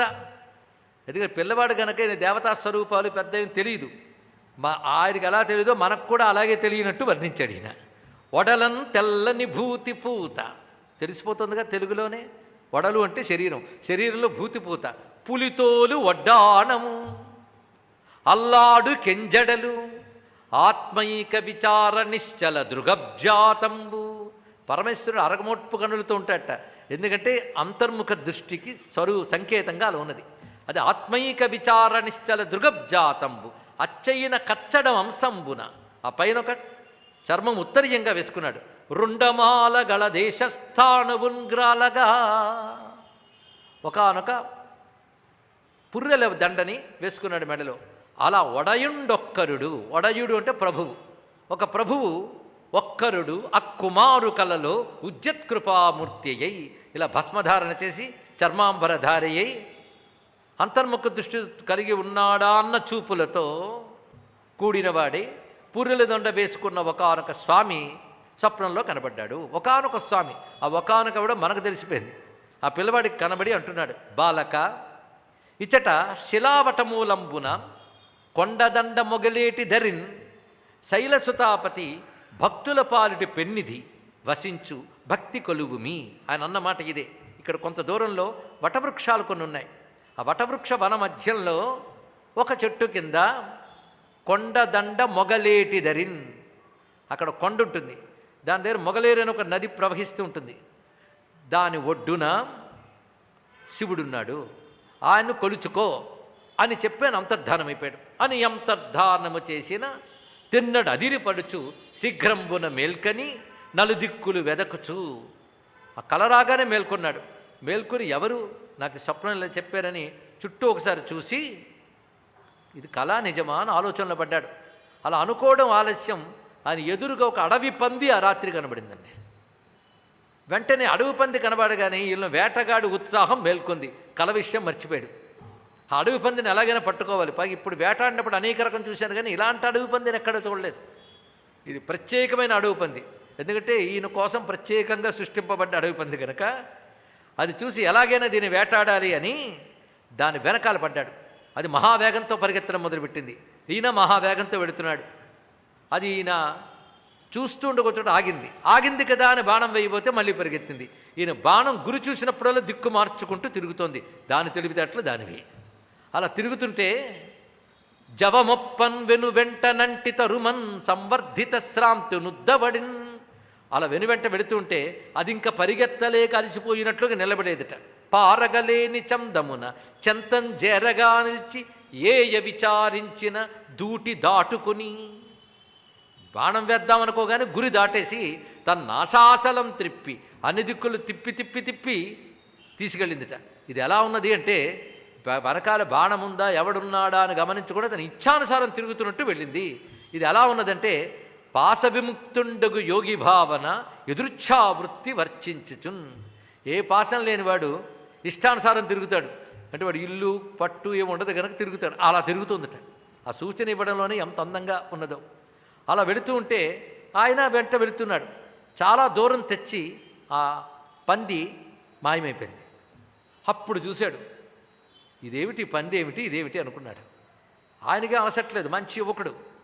చుట్టూ ఆ చెట్ల మధ్యలో ఒక జువ్వి చెట్టు నీడ లోపల శివలింగం కనబడిందండి. అప్పుడు కల గుర్తొచ్చింది. ఆశ్చర్యం ఏంటంటే ఆ శివలింగం చూసిన వెంటనే, చూసిన క్షణంలోనే ఆయన మనస్సు తాదాత్మ్యాన్ని పొందింది. ఇక్కడ తెలుసుకోవాల్సిన ఒక అంశం అంటే పూర్వజన్మల నుంచి వచ్చిన ఒకానొక యోగము పండినప్పుడు అంతవరకున్న జీవితాన్ని కూడా మర్చిపోతాం మనం. ఆ యోగం పండితే తన పరిసరాలు తాను మర్చిపోయాడు. ఎన్ని శివలింగాలు చూడలేదని మనం చూసిన తర్వాత కొంతసేపు ఇంకెళ్దామా అంటాం. కానీ ఆయన శివలింగం చూసినప్పుడే ఈయన ఎలాగ ఈయనలో మార్పు వచ్చిందో వర్ణిస్తున్నాడు. సంతోషంబున కాంచె తిన్నెడు, సంతోషంతో చూశాడు శివలింగాన్ని. అంటే ఆ జీవుడి యొక్క సంస్కారం అది మేల్కొంది ఆ సమయంలో. ఆ శివుడిపై ప్రేమ, చూసిన వెంటనే ప్రేమ. ఏమంటే శాస్త్రాలు వింటాం, ప్రవచనాలు వింటాం, శివభక్తి బాగుంది, రేపటి నుంచి భక్తిగా ఉంటాను అనిపిస్తుంది. జన్మంతా అయిపోతుంది కానీ భక్తి రాదు. అలాంటిది ఏమీ తెలియని వాడికి శివుణ్ణి చూసిన వెంటనే భక్తి కలిగిందంటే దీనినే స్వాభావిక భక్తి అంటారు, సహజ భక్తి అంటారు, నైసర్గిక భక్తి అంటారు, సిద్ధభక్తి అంటారు. పూర్వపుణ్య విశేషం వల్ల ఇలాంటి భక్తి కలుగుతుంది. ఇది అవ్యాజ భక్తి, అన్కండిషన్డ్ భక్తి. అంతేగాని ఇంత స్తోత్రం చేశాను కనుక కోరిక నెరవేరితే భక్తుడిని అవుతారన్న కండిషన్ లేదు అక్కడ. ఈ భక్తిని ఏం వర్ణిస్తాం? ఎందుకంటే ఇంత భక్తిని వర్ణిస్తే కానీ తెన్నుడు అర్థం కాడు. తెన్నుడు అర్థమైతే కానీ కథ తిన్నగా అర్థం కాదు మనకి ఇక్కడ. అందుకే తిన్నడు ఆయన సంతోషంబును కాంచె తిన్నడు సమస్త వ్యాపకానంత వేదాంత స్థాపిత చిన్మయాంగము అవిద్యాధ్వాంత సంతాన సంక్రాంత స్వాంత నిశాంత జంతు సుఖ మార్గప్రాపక భంగరు కాంతాపాంగము దివ్యలింగము వివిక్త జేయ నిర్లింగమున్ సంతోషంబున కాంచె తిన్నడు. ఆ శివలింగం అంటే ఏంటో చెప్తున్నాడు. శివలింగం అంటే ఉపనిషత్ ప్రతిపాద్యమై సర్వవ్యాపకమైన చిత్తత్వమే శివలింగము. అది మొదటి వాక్యం యొక్క విశేషం. రెండవది, అవిద్య అనే అంధకారాన్ని పటాపంచలు చేస్తూ బ్రహ్మానందాన్ని ప్రకాశింపజేసే జ్యోతిస్వరూపమే శివలింగము. అలాంటి శివలింగాన్ని చూశాడు. కాంచి రోమాంచ కంచుకోదంచి తాంగుడగుచు ఆనంద బాష్పంబులతిశయిల్ల అమ్మహాలింగమునకు సాష్టాంగనతులు చేసి ముకులిత హస్తుడై చేరబోయి. శివలింగాన్ని చూస్తూ ఉంటేనే కళ్ళ నీళ్ళు వచ్చాయి ఆయనకి. కొంతమంది భక్తులకి భగవంతుడి గురించి వర్ణించితే కళ్ళ నీళ్ళు వస్తే ఒళ్ళు పులకిస్తుంది, గొంతు బొంగురిపోతుంది. అదే చెప్తూ ఆనంద బాష్పములతో రోమాంచమనే ఘనకంచుకము అని వర్ణిస్తూ కనుల ఆనంద బాష్పములు రాలుతూ ఉండగా హొయ్యలు మీర నడలు గల్గు సరసుని సదా కనుల జూచుచును పులక శరీరులై ఆనందపయోధి నిమగ్నులై ముదంబునను యశము గలవారు ఎందరో మహానుభావులన్న త్యాగయ్య. ఎన్నో పుణ్యాలుంటే గాని భగవంతుడి గురించి వినగానే కళ్ళు చెమర్చడం, ఒళ్ళు పులకించడం కలగతండి. కొంతమంది ఎన్ని విన్నా ఒకేలా ఉంటారు. పక్కవాడికి అలాంటి స్పందన కలిగితే ఏమిటి వికారం అంటారు. వాడికి కలగదు సరి కదా, ఇంకోటి కలిగితే తట్టుకోలేడు. అసలు భోగం అంటే అదండి. ఎన్ని కీర్తనలు పాడినా, ఎన్ని శాస్త్రాలు తెలిసిన స్పందనలు అందరికీ రావు, భక్తి ఉంటేనే వస్తాయి. అలాంటి వాడే మహానుభావుడు అంటారు త్యాగయ్య. అలాంటి మహానుభావుడు ఆయన గనక ఈ మాట నేను నారదుడి భక్తి సూత్రాల్లో చెప్తూ రోమాంచాశ్రుభి పులకాశ్రుభి పరస్పర లపమానా పాలయంతి పృథివీం కులాంచ అన్నాడు. ఇక్కడ పావయంతి, సర్వ జగత్తుని పవిత్రం చేసేవాళ్ళు ఎవరు అంటే భగవంతుని తలుంచుకుంటే ఒళ్ళు పులకించి కనులు చెమరించి ఆనందంతో తాదాత్మ్యం చెందిన ఒక భక్తుడు నడయాడితే ఆ చోటు క్షేత్రమవుతుంది, అతని ముట్టిని నీరు తీర్థమవుతుంది అని చెప్పారు. అతడికి కేవలం భగవద్ అనుభూతే తప్ప భగవంతుడి నుంచి ఇది ఆశించడు. ఇలాంటి భక్తి అర్థం కావడమే కష్టమండి. అలాంటి తిన్నడికి స్వామిని చూస్తూనే రోమాంచ కంచుక ఉదంచి తాంగుడగుచు, రోమాంచమని ఘనకంచుకమని త్యాగయ్య రాసిన మాట ఇక్కడ అర్థమవుతుంది. ఆనంద బాష్పంబులు అతిశయిల్లా, ఆనంద బాష్పములు జాలుబారుతున్నాయి శివలింగాన్ని చూసిన వెంటనే. ఆ మహాలింగమునకు వెంటనే మహాలింగానికి సాష్టాంగ నమస్కారం చేసి మళ్ళీ లేచి రెండు చేతులు దోయులించి లింగం దగ్గరికి వెళ్ళి అలా కూర్చుండిపోయాడు. కొంతసేపు కూర్చున్నాక అంటున్నాడు, స్వామి ఒక్కడివి ఉన్నావా? ఈ అడవిలో ఒక్కడివా ఉన్నావా? అయ్యయ్యో, ఒంటరిగా ఉంటే ఏం తోస్తుంది స్వామి అన్నాడు. చూడండి, ఇక్కడ భగవత్ తత్వం తెలిసిన భక్తుడు కాదు, భగవంతుడిపై ప్రేమ కలిగిన భక్తుడిద్దరు. తత్వం తెలిసిన భక్తి ఒకటి, ప్రేమ కలిగిన భక్తి ఒకటి ఉంటుంది. అయితే తత్వం తెలిసి ప్రేమ కలిగితే అదో భక్తి, అది ఉత్కృష్టమే. అసలు ప్రేమ కలగడానికే తత్వం తెలుసుకోవాలండి. ఉట్టినే తత్వం తెలిస్తే అహంకారం వస్తుంది. కానీ తత్వం తెలిసిన తర్వాత అనుభూతి కలగాలి. అనుభూతి ఆనందానుభూతి, అదే ప్రేమ అన్నాడు ఇక్కడ. అది కలగాలి. అందుకే సాండిల్యుడు జ్ఞానం వల్ల భక్తి, భక్తి వల్ల ముక్తి అన్నాడు. మనమేమిటో భక్తి వల్ల జ్ఞానం, జ్ఞానం వల్ల ముక్తి అని తప్పన్నాడు ఆయన. దానికి కృష్ణ పరమాత్మ వచనాలు ప్రతిపాదన చేసి చూపించారండి. భగవజ్ఞానం లేదు, అహంకారం పెంచకూడదు, భగవంతుడి ప్రేమ పెంచాలి, ఆనందానుభూతినివ్వాలి. ఆనందం పేరే ప్రియం, ప్రియం పేరే ప్రేమ అని అద్భుతంగా ఆయన అన్వయించాడు. అందుకే భక్త్యా మాం అభిజానామి అభిజానంతి అన్నాడు. భక్తితోనే నన్ను తెలుసుకుంటానని స్వామి తెలియజేశాడు కదా. అలాంటి భక్తి తిరిగి వచ్చింది. దానితో శివుణ్ణి ఏదో పరతత్వం ఉపనిషత్తుల్లో ఉన్నవాడు అనకుండా నాలంటి వాడే శివుడు, ఆయనకి ఆకలిస్తుంది, ఆయన మా ఇంటికి వస్తే లోటు లేకుండా చూసుకుంటాను అనుకున్నాడు. చూడండి ఇక్కడ. అందుకు కొంతమంది అంటున్నారు, ప్రేమని పోగొట్టే జ్ఞానం కంటే జ్ఞానం లేని ప్రేమ గొప్పది అన్నారు. ఇక్కడ తెలుసుకోండి. ఇక్కడ అదే శివుడు సర్వవ్యాపకుడు, ఆయనకు ఆకలిస్తుందా? నీకు అనవసరం. ఆయనకు ఆకలిస్తుంది కానీ అన్నం పెట్టాలనుకున్నావే, ఆ ప్రేమ గొప్పది, అది భక్తి. ఎందుకంటే ఇందులో శివుడి నుంచి ఏదో ఆశించేయడం కాకుండా శివుడికి ఏదో అర్పించడం ఉంది ఇక్కడ. కనుక ఆశించే భక్తి కంటే అర్పించే భక్తి గొప్పది, కనుక అర్పణ చాలా గొప్పదండి. బహుశా ఇలాంటి అవ్యాజమైన భక్తి గురించి చెప్పే ఒకే ఒక్క మతం హిందూ మతం మాత్రమే. అంతేగాని నువ్వు ప్రార్థించనిచో నీ కోరిక నెరవేరును అనగానే మతం మారిపోయి పాపాత్ముడికి అది అర్థం కాదండి. ఇక్కడ ఎలాగైనా నా స్వామి అనడం చిన్న విషయమా? అది కథలో తెలుసుకోవాల్సిన విషయం. నిన్ననే మీరు కథలో జాగ్రత్తగా గమనిస్తే పాముదో ఒక పద్ధతి, ఏనుగుదో ఒక పద్ధతి. ఈమె పద్ధతి ఆమెకు నచ్చలేదు, ఆమె పద్ధతి ఈమెకు నచ్చలేదు. ఇద్దరు పద్ధతులు శివుడికి నచ్చాయి. తెలుసుకోండి. ఇక్కడ అలాగని చెప్పి మీరు మారిపోండి అనలేదు. ఇక్కడ ఇద్దరి పద్ధతులు చూసి ఇద్దరిని అనుగ్రహించాడు. ఇది గమనించుకోవాల్సిన ప్రధానమైన అంశం. కనుక భేదం అనేది మన సాధనలో ఉంటుంది కానీ ఈశ్వరుల్లో ఉండదు. ఒక్కొక్కరు ఒక్కొక్క రకమైన పద్ధతిలో పూజిస్తారు. పద్ధతులు మనకి, పరమాత్మకి కాదు. పరమాత్మకి పద్ధతులు లేవు కదా అని మన పద్ధతి లేకుండా బ్రతకూడదు. ఇది తెలుసుకోండి. ఇక్కడ భగవంతుడు కదండి, ఆయనకేం పద్ధతి ఉంటుంది, ఆయనకి ఏమి ఉండదు అని. విషం కూడా మింగుతాడు, నువ్వు మింగి చూడు. ఆయన నొసట నిప్పు ఉంది, నీ నొసట. కనుక వాళ్ళతో పోల్చుకోకండి దయచేసి. ఇక్కడ ప్రళయకాలంలో జగత్తు మొత్తం సంవర్తాగ్నితో దగ్ధం చేస్తాడు, సర్వ జగత్తును అనుగ్రహిస్తాడు. ఈశ్వర కృత్యములు మనం అనుకరించడానికి లేదు, కానీ ఈశ్వరుడి పద్ధతులకు నమస్కారం చేయాలి, మన పద్ధతులు మనం పాటించాలి. ఇది తెలుసుకోండి. ఈ సూక్ష్మములు తెలియక వాళ్ళు ఆ పద్ధతిలో ఉంటే వాళ్ళు మతం మారిపోతారని చెప్పి ఈ పద్ధతులు వాళ్ళకి ఇవ్వాలని చెప్పి సామాన్యంగా భగవద్భక్తి కలిగిన వారిని అర్చకులు చేసేయాలి, పూజారులు చేసేయాలని ఉద్యమించే వాళ్ళు కొన్ని విషయాలు తెలుసుకోవాలండి. ఎందుకంటే అర్చక వృత్తి, పూజారి వృత్తి అనేది ఒక వర్గం చేస్తున్నారు పద్ధతిగా నేర్చుకుని. హిందూ మతంలో అందరూ అర్చకులు గారు కదా. ఆలయాలకు వెళ్ళే రాజులు, ఆలయాలకు వెళ్ళే పెద్ద మూతుబరులు, పెద్ద వర్ణాలు వారుగా చెప్తున్న వాళ్ళందరూ అర్చకులు అయ్యారా? అయినా హిందువులుగానే ఉన్నారు కదా. కనుక హిందుత్వం పొందాలంటే అర్చకత్వం అక్కర్లేదు, భగవంతుడి భక్తి నేర్పాలి, భగవతత్వం నేర్పాలి. ఎందుకంటే హిందూ ధర్మంలో ఉన్న సాధకులు అందరూ యోగులు కావాలనుకుంటారు, జ్ఞానులు కావాలనుకుంటారు, సిద్ధులు కావాలనుకుంటారు, కానీ అర్చకులు కావాలని ఎవరు అనుకోరు కదా. తెలుసుకోండి. ఆ మాటకు వస్తే అగ్రవర్ణంలో ఉన్న వాళ్ళందరూ అర్చకులు అయ్యారా? అర్చకుడు చేసే పని ఆవరణలో పుట్టిన ఇతరులు కూడా చేయరు, లోపలికి వెళ్ళి వాళ్ళ నియమాలు వాళ్ళవే. కనుక ఇవేవి అర్థం చేసుకోకుండా ఏవో రెవల్యూషన్స్ తీసుకొస్తామని చెప్పి సనాతన ధర్మానికి క్షోభ పెడితే దీని అసలు స్వరూపం పోతుంది. పెద్దల దగ్గర మఠం వేసుకుని ఎలా చేయాలో నేర్చుకోవాలండి. వాళ్ళకి భక్తి నేర్పాలి, భగవత్ స్తోత్రములు నేర్పాలి, చక్కటి జీవన విధానం నేర్పాలి, వారి పద్ధతులు చెడిపోకుండా వారిని కాపాడాలి. ఇది తెలుసుకోవాల్సింది, అది గమనించవలసిన విషయములు. అందుకే ఎవరి పద్ధతులు వారివే. పాము పద్ధతి పాముదే, ఏనుగు పద్ధతి ఏనుగుదే. ఆమెకు పువ్వులు కొమ్మలు వేస్తే ఆమె పూజ, రత్నాలు వేస్తే ఈమె పూజ. ఈమె రత్నాలు ఆమెకు రాళ్ళు, ఆమె పువ్వులు పత్రాలు ఈమెకు ముళ్ళు. వాళ్ళ పద్ధతి ఒకరికొకరు పడదు, కానీ ఇద్దరు శివుడికి పడ్డారు. ఇది ఆలోచించుకోవాల్సింది. ఎందుకంటే ఇప్పుడు చెప్పబోయే కథకు కూడా అది పునాది. మొత్తానికి ఈయన శివుడితో ఎలా మాట్లాడుతున్నాడో చూడాలి. ఒక పండితుడు కూర్చుని మాట్లాడుతున్నాడు మాట్లాడలేదు. శివుడితో ఎలా మాట్లాడుతుంటే ఓ స్వామి, ఆ తీరు ఎలా ఉంటుంది, ఓ స్వామి అన్నట్టే. పద్యం అలా ఎత్తుకోవడం మా తెలుగు కవులకు తెలిసింది. ఓ స్వామి, ఇటువంటి కొండదరిలో ఒంటిన్ పులుల్ సింగముల్ గాసింపెట్టెడి కుట్ర నట్టడవిలో. ఆ పదాలు ఎంత చక్కగా వేసారు.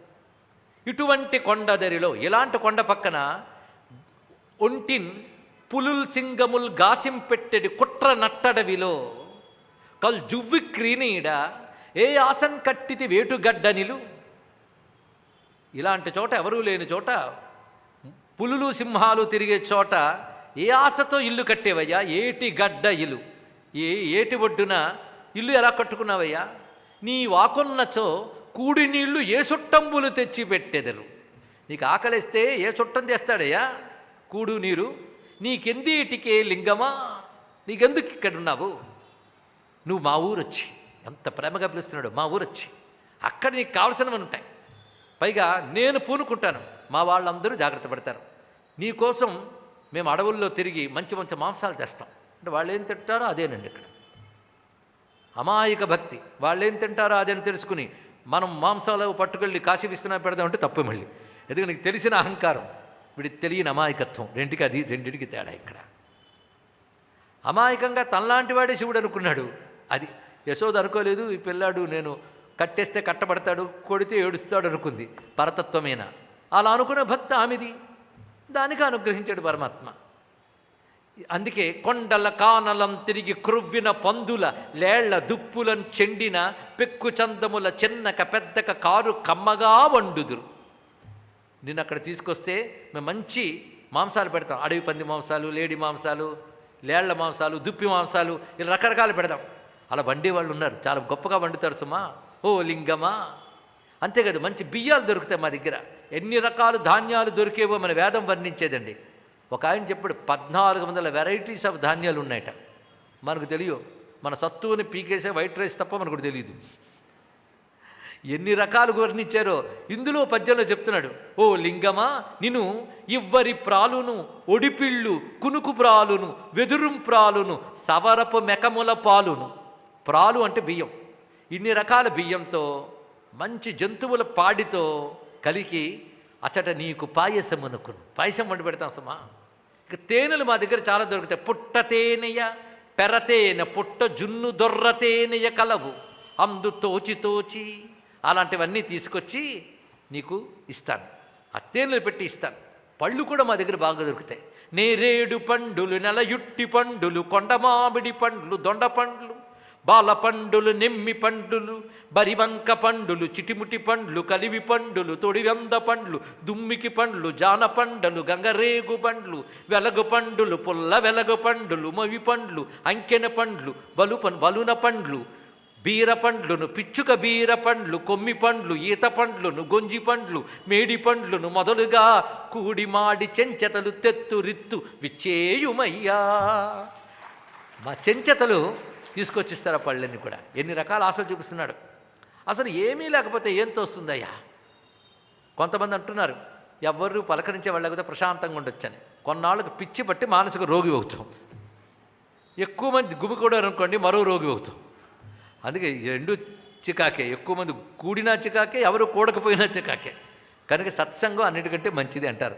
ఆ 10 మందితో కలిసి హాయిగా కుటుంబం వీటన్నిటిలో ఉండే ఉత్సాహం వేరండి. ఒక్కడ ఉన్న ఏం తోస్తుందయ్యా? ఇల్లో ముంగిలియో, అనుంగు చెలులో, ఈడైన చుట్టంబులో, ఇల్లాలో కొడుకో తరింపవశమే ఏ పొడు ముల్లేక. ఏ అనుబంధాలు లేకపోతే ఎవరైనా తరిస్తారో చెప్పు? మా ఊరు వచ్చామనుకో, అందరూ ఉన్నారు, అందరికి చుట్టాలు అయిపోతారు, అందరూ నీకు మిత్రులు అయిపోతారు. రా మా పల్లెన్ కోరిన వెళ్ళను కలవు తెప్పల్గాగా నీకిచ్చేదన్, అన్నీ నీకే ఇస్తాను. ఎంత అర్పణ బుద్ధి చూడండి. స్వామిని చూడగానే నీ మొక్కు తీరుస్తావా లేదా అనకుండా నీకేం కావాలనేది ఇస్తాను రా అన్నాడు. ఇందులో భగవంతుడు ఆ అమాయకత్వాన్ని చూస్తున్నాడు అనుకుంటాం, ఆ అర్పణ బుద్ధిని చూస్తున్నాడు ఇక్కడ. అదే అవ్యాజ భక్తి. అవ్యాజ భక్తి అదే 10 రోజులు మొక్కుకున్నానండి, నెరవేరింది, అప్పటి నుంచి వెళ్ళడం మొదలెట్టానండి అంటే ఇది కండిషన్డ్ భక్తి. వ్యాజ భక్తి, అవ్యాజ భక్తి ఇది. ఈ అవ్యాజ భక్తికి నిలువెత్తు రూపం ఈ మహానుభావుడు తిన్నడు. ఇలా చెప్తూ ఉంటే పైగా ఏంటి స్వామి కదలట్లేదు, నువ్వు రావా? నన్ను మన్నించెదవేని నీవిప్పుడు నా వెంట రాకుండినన్.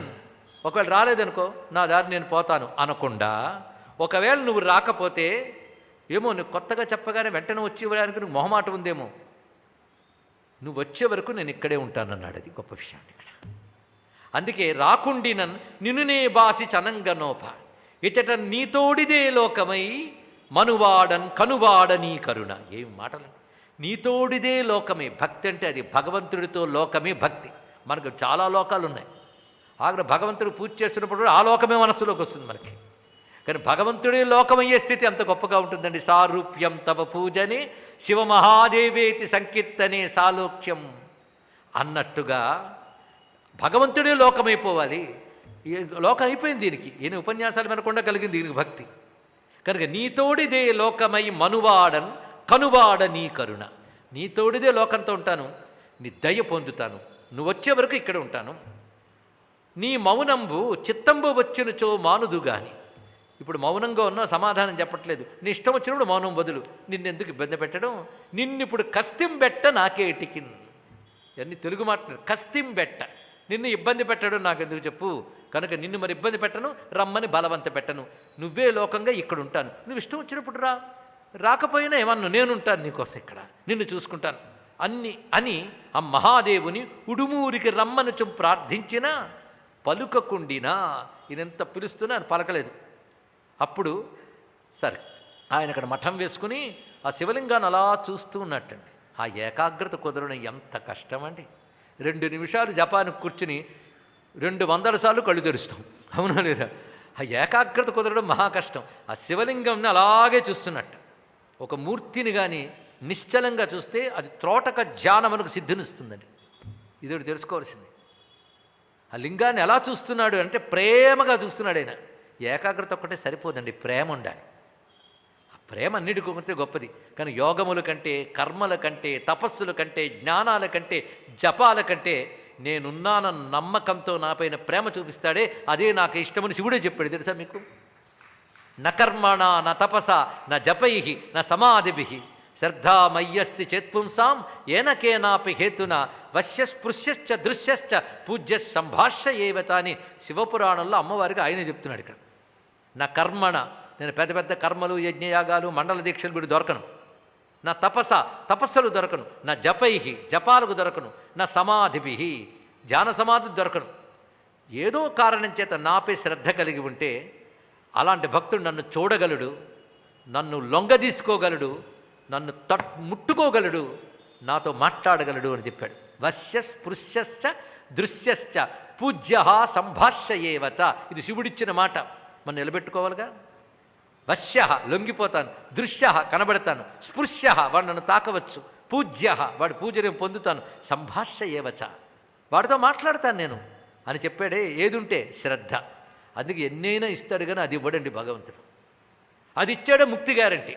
అందుకే అనేక మంది ఆధ్యాత్మికవాదులు 100 మంది ఉంటే 99.9 మందికి కలడో లేడు అనే డౌటే. ఎవడో ఒక్కడికి మాత్రమే కలడం బోధి కలండు గాలి అని కలడు అని ఫర్మనెస్ ఉంటుందండి. మిగిలిన వారికి ఉన్నాడా లేడా అనే డౌట్. అందుకే సాధనలు కూడా అలాగే ఉన్నాయి. ఇది రావడం చాలా కష్టం ఈ భక్తి. అది రాలేదు కనుక అసలు ఇది అక్కర్లేదు అనొద్దు, కర్మ అక్కర్లేదు, తపస్సు అక్కర్లేదు కానీ అన్నీ మానేశాను అనొద్దు. దానికోసం ఇవన్నీ చేయాలి, దానితో ఇవన్నీ చేయాలి. అంటే జపము తపము కూడా శ్రద్ధతో చేయమన్నారు కానీ జపాలు బానిమనలేదండి. చెయ్యగా పాపం పోయి శ్రద్ధ ఎప్పటికైనా కలుగుతుంది. కనుక శ్రద్ధే అన్నిటికంటే గొప్పది. శ్రద్ధావాన్ లభతే జ్ఞానం. భగవానుడు చెప్పాడు ఆ మాటనే. జ్ఞానం అంటే అనుభవం. శ్రద్ధతో కూడిన అర్పణ రూపమైన అవ్యాజ భక్తిని పరాభక్తి అంటారు. అదే నైష్ఠికీ భక్తి అంటారు. అవ్యాజ, పర, నైష్ఠికి, అఖండ ఇన్ని పేర్లు దానికి చెప్పారండి ఇక్కడ. దాని పేరే ఏకభక్తి విశిష్టతే.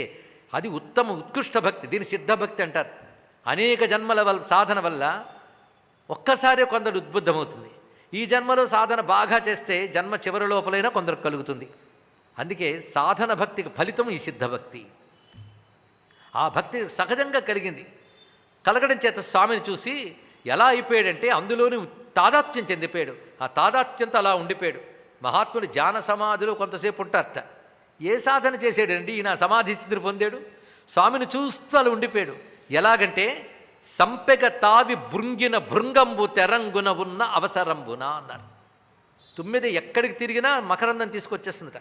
కానీ సంపెంగలోకి వెళితే మాత్రం అక్కడే ఉండిపోతుంది. ఆ వాసనకి ఆ మకరందం పానం చేస్తూ మై మర్చిపోయి అక్కడే ఉండి అక్కడ చచ్చిపోతుంది రెడ్డి గారు, బయటికి రాదుట. అలాగా ఈయన అంటుకుపోయాడు శివుడితో. ఏం ఉపమానం చెప్పాడు. అలా ఉంటే ఈ లోపల అక్కడ తెలతెలవారింది. వాళ్ళందరూ వేరే చోట పడుకున్నారు ఈయనతో వచ్చిన వారు. వాళ్ళు లేచి ఏంటి ఈయన మన తిన్నుడు కనబడలేదు, మన రాజుగారి కొడుకు యువరాజు ఎక్కడికి వెళ్ళాడు ఏమిటి అంటూ వెతుక్కుంటూ వచ్చారు. అందులో ఈయన వెళ్ళిన జాడ, పంది వెళ్ళిన జాడ కనబడ్డాయి. అడుగుజాడలు పట్టుకుంటూ ఇక్కడికి వచ్చేటప్పటికల్లా ఈయన కనబడ్డాడు. ఈయన మాత్రం అలాగే ఉన్నాడు ధ్యాన సమాధి స్థితిలో లాగా. కళ్ళు మూసుకోలేదు, కళ్ళు తెరిచే సమాధిలో ఉన్నాడండి. కళ్ళు మూస్తే సమాధి, కళ్ళు తెరిస్తే ప్రపంచం అంటే ఏం మాట అండి. కళ్ళు తెరిచినా కళ్ళు మూసినా శివుడే ఉండే స్థితి వర్ణనకు అందుతుందా? ఆయన చూసి వెళ్ళి, అన్న ఏమిటి ఇక్కడికి వచ్చి కూర్చున్నావు? ఆ పంది ఎక్కడికి వెళ్ళిపోయింది, నీకేమయ్యిందో అని మేము కంగారు పడిపోయాం. అన్నా నిన్నెలయించి తెచ్చిన వరాహము ఎందుబోయను? నిన్ను చూస్తుంటే మాకు ఆశ్చర్యం వేస్తుంది. నీ పక్కనొచ్చి మేము పిలుస్తున్నా మా వైపు చూడట్లేదేమిటి? అదేదో రాయి వైపు చూస్తూ ఉన్నాం, పైగా కళ్ళ నుంచి నీళ్లు కారుతున్నాయి. ఓహో శివలింగం చూస్తున్నావా అన్నారు ఇక్కడ. అంటే వీళ్ళకి శివలింగం జ్ఞానం ఉంది. అందుకే ఏమిటది? వడిన్ కన్నీరు కారంగా ఏమన్నన్ పల్కవదేమి కారణము? మేము ఏది పలకరిస్తున్నా మాట్లాడుతున్నా జవాబు చెప్పడం లేదు. కళ్ళ నీళ్లు కారుతూ అలా చూస్తూ ఉన్నావు, ఏమైంది నీకు? ఆ పరిగెత్తొచ్చే ఏమైనా సోకిందా? వేటాడంగా ఏతించి ఇట్లున్నన్ తల్లియు తండ్రియున్ మరుగరే యుల్లంబులు అక్కట. నీకు ఇలా మారిపోతే నీ తల్లిదండ్రి బాధపడరా? పద ఇంటికి వెళ్ళిపోదాం అని చెప్తూ నువ్వు కానీ ఇంటికి తీసుకెళ్ళలేదనుకో రాజుగారు మమ్మల్ని దండిస్తారు రా అన్నారు. అయినా సమాధానం చెప్పలేదు. అప్పుడు అంటున్నారు, ఓ తండ్రి నిన్ను డించిపో మనసు మా కుక్కింత రానేర్చునే. నిన్ను వదిలిపెళ్ళిపోవాలంటే మా మనసు వస్తుందా చెప్పు? మీ తోబుట్టులు తల్లిదండ్రులు చెలుల్ మీరెల్ల ఏ తేరగా మా తిన్నెండు ఇప్పుడెందు పోయిననినన్ మా ప్రాణములు పోవే. మీరందరూ వచ్చారు, మా తిన్నడు ఎక్కడికి పోయాయంటే మా ప్రాణాలు పోవా. ఎందుకంటే అసలే రాజపుత్రుడు నువ్వు, రాజదండన వస్తుంది. రావే తిట్టింపక పల్లెలోన మమ్ము తేవే వన్నియున్ వాసయన్, మమ్మల్ని తిట్టించకుండా రావయ్యా అని ఎంత చెప్పినా ఆయన పలకలేదు. ఆ పలకకుండా ఎలా ఉండిపోయాడంటే కొంతసేపటికి ఎట్టకేలకు శివలింగ సంగతాభంగుర హృదయాంతరంగుండుకు శబర పుంగపుండు కృపాపంగుండై చిరునవ్వు నవ్వి ఆ వనచరుల కిట్లనియే. ఆ శివలింగంపై మనస్సు పెట్టినవాడు వీళ్ళు కుదిపి కదిపి మాట్లాడుతుంటే ఎలాగోలా కష్టపడి చూపి వీళ్ళ వైపు తిప్పి ఒక్క మాట చెప్తున్నాను వినండి అన్నాడు. ఏమిటంటే ఈ లింగములో ప్రాణము కాలము కడదాకా నా ప్రాణాన్ని ఈ లింగాన్ని కట్టేశాను అన్నాడు. ఎలా అంటే ఓడకట్టిన దూలంబై లంకెనుండ చేసితి. ఓడలో ఒక పెద్ద రాతిని కర్రని పెట్టి దానికి లంగరు కడతారు, అది అలా నిశ్చలంగా ఉండిపోతుంది. అది ఎలా కడతారో నా ప్రాణాన్ని శివలింగానికి అలా కట్టేశాను అన్నాడు. ఇక్కడ ఏమి చెప్పాడు, నా ప్రాణం ఈయనతో ఉంది. అందుకే ఈ లింగములో ప్రాణము కాలము కడదాక ఓడకట్టిన దూలంబై లంకెనుండ చేసితి ఎలా దుందుడుకు పల్లికేగుడు మీరల్. నన్ను ఎందుకు మీరు అనవసరంగా చికాకు పెడతారు, మీరు వెళ్ళిపోండి పల్లికి. నేను రానని పంతం పెట్టలేదయ్యా, అన్నీ ఒడిచిపెట్టి ఇక్కడికి వచ్చాను అని మాట్లాడట్లే. నా వెంట ఇతడు వచ్చిన నే వచ్చేద మిమ్ముగూడి. ఈయనొస్తే నేనొస్తా, లేదా ఏ వంక అభవుడుండెనా ఆ వంకని తోడు నీడయ్యి వసయింతున్. ఈయనొస్తే నేనొస్తా, ఈయన రాకపోతే ఈయన ఎక్కడుంటే అక్కడుంటా. నేను ఇక్కడుండను, ఇక్కడి నుంచి అడవులకు వెళ్ళిపోయాడు అనుకో, నేను అడవులకు వస్తాను. ఆయన బలవంత పెట్టను, ఆయన ఎక్కడుంటే అక్కడుంటా. అంటే దీనిని అనుకూలాచరణం అంటారండి. భక్తిలో భక్తి శాస్త్రం దగ్గర పెట్టుకుని తినడు కదా చూస్తే వ్యాఖ్యానించడం చాలా ఉన్నది.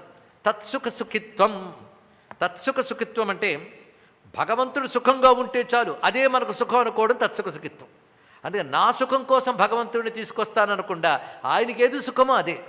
ఈ భక్తి గోపికల్లో కనబడుతుంది. అసలు భక్తి అంటేనే ఇదండి, తత్సుఖ సుఖిత్వం.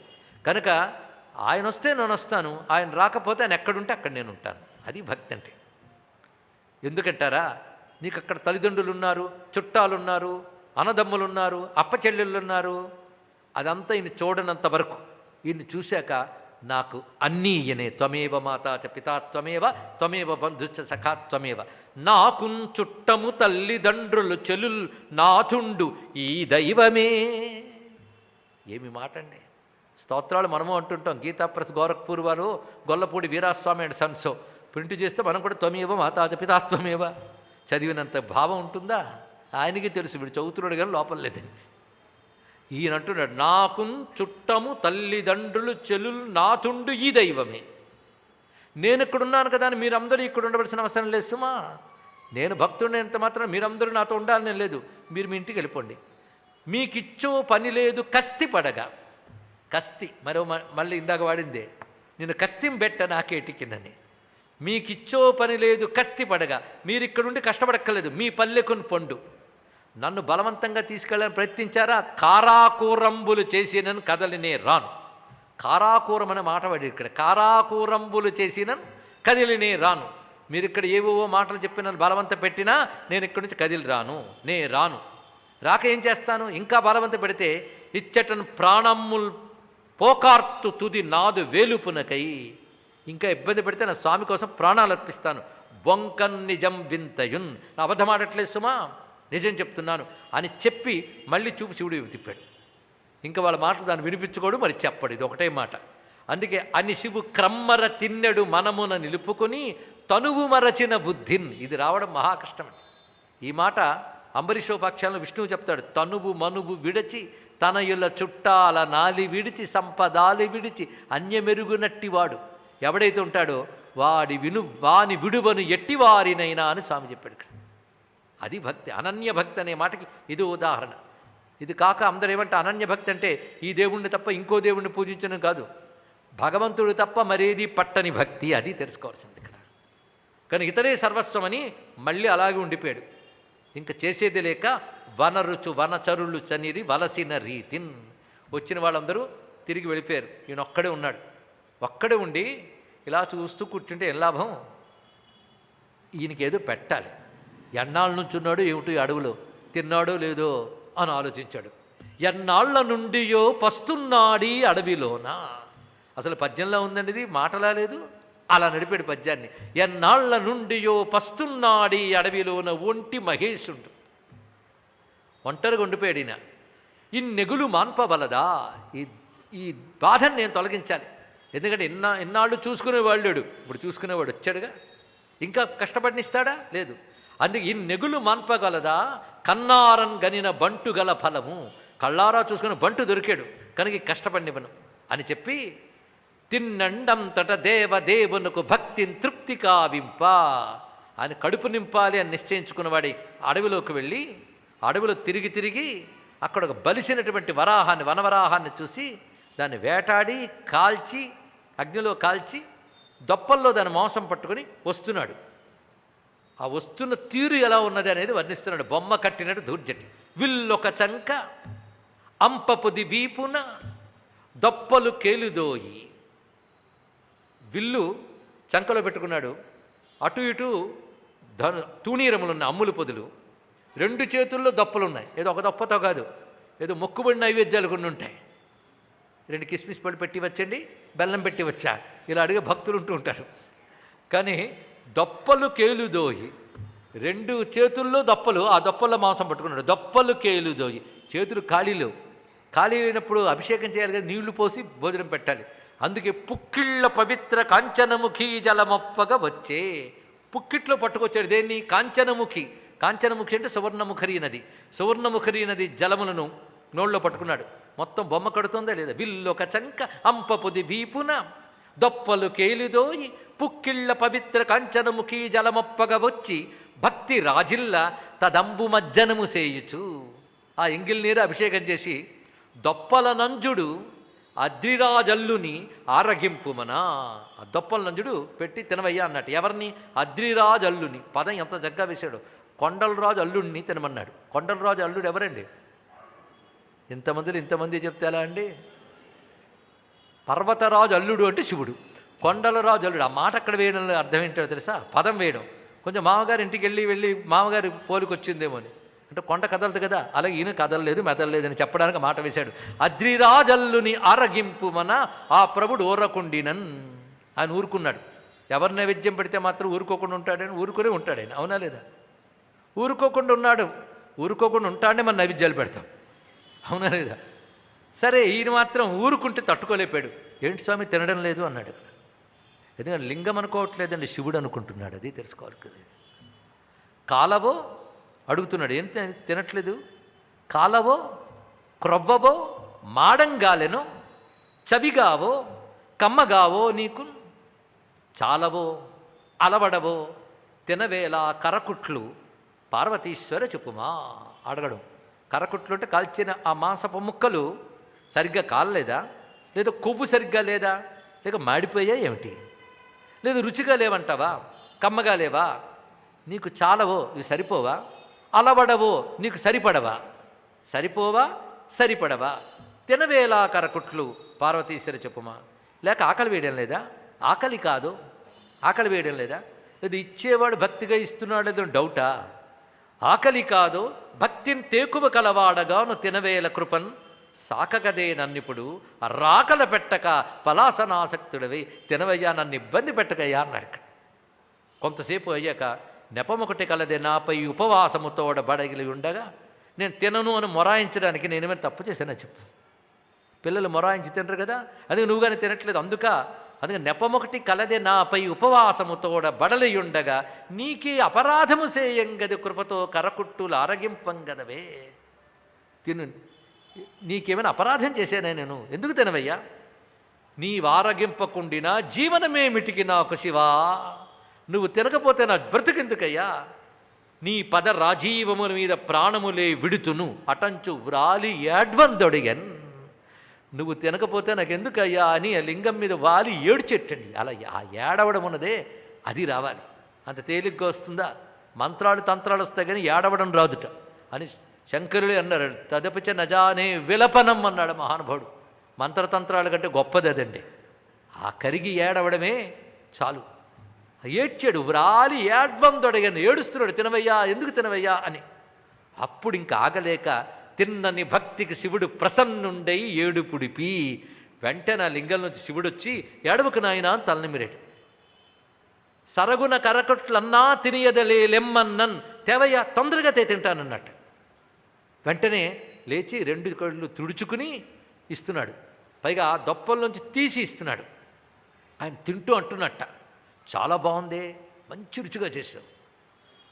అందీయ శివుడు తగ ఆనందించుచు నారగించినన్, ముదమున మిన్నంది పులిందేంద్రుడు కానందిరుగుచు ఇట్లు దినదినంబున కొలువన్.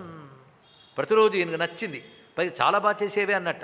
పిల్లలు ఏం చేసినా తల్లిదండ్రులు బాగుందన్నట్లుగా ఈయన ఏమిచ్చినా అంత ప్రేమగా తింటున్నాడు. ఇది బాగుందని రోజు ఇదే పని పెట్టుకున్నాడు ఈయన. ఇలా ఈయన వెళ్ళి మళ్ళీ మరుసటి రోజు వచ్చే లోపల అనునిత్యము ఇక్కడ నిత్య పూజ చేసుకుని శైవాచార్యుడు ఉన్నాడు. ఆ శైవాచార్యుడు వచ్చాడు పూజ చేసుకోవడానికి. ఆయన ఎలా వస్తున్నాడు చూపిస్తున్నారు.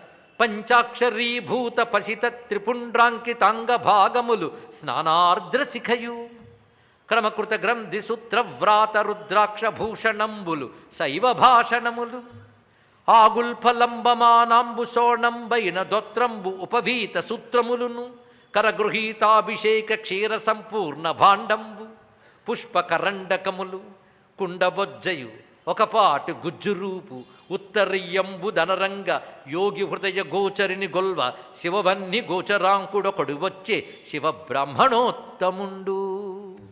ఆయన వచ్చినప్పుడు రూపాన్ని అంత వర్ణించాడో ఈయనొస్తున్న రూపాన్ని అంత అందంగా వర్ణించాడు.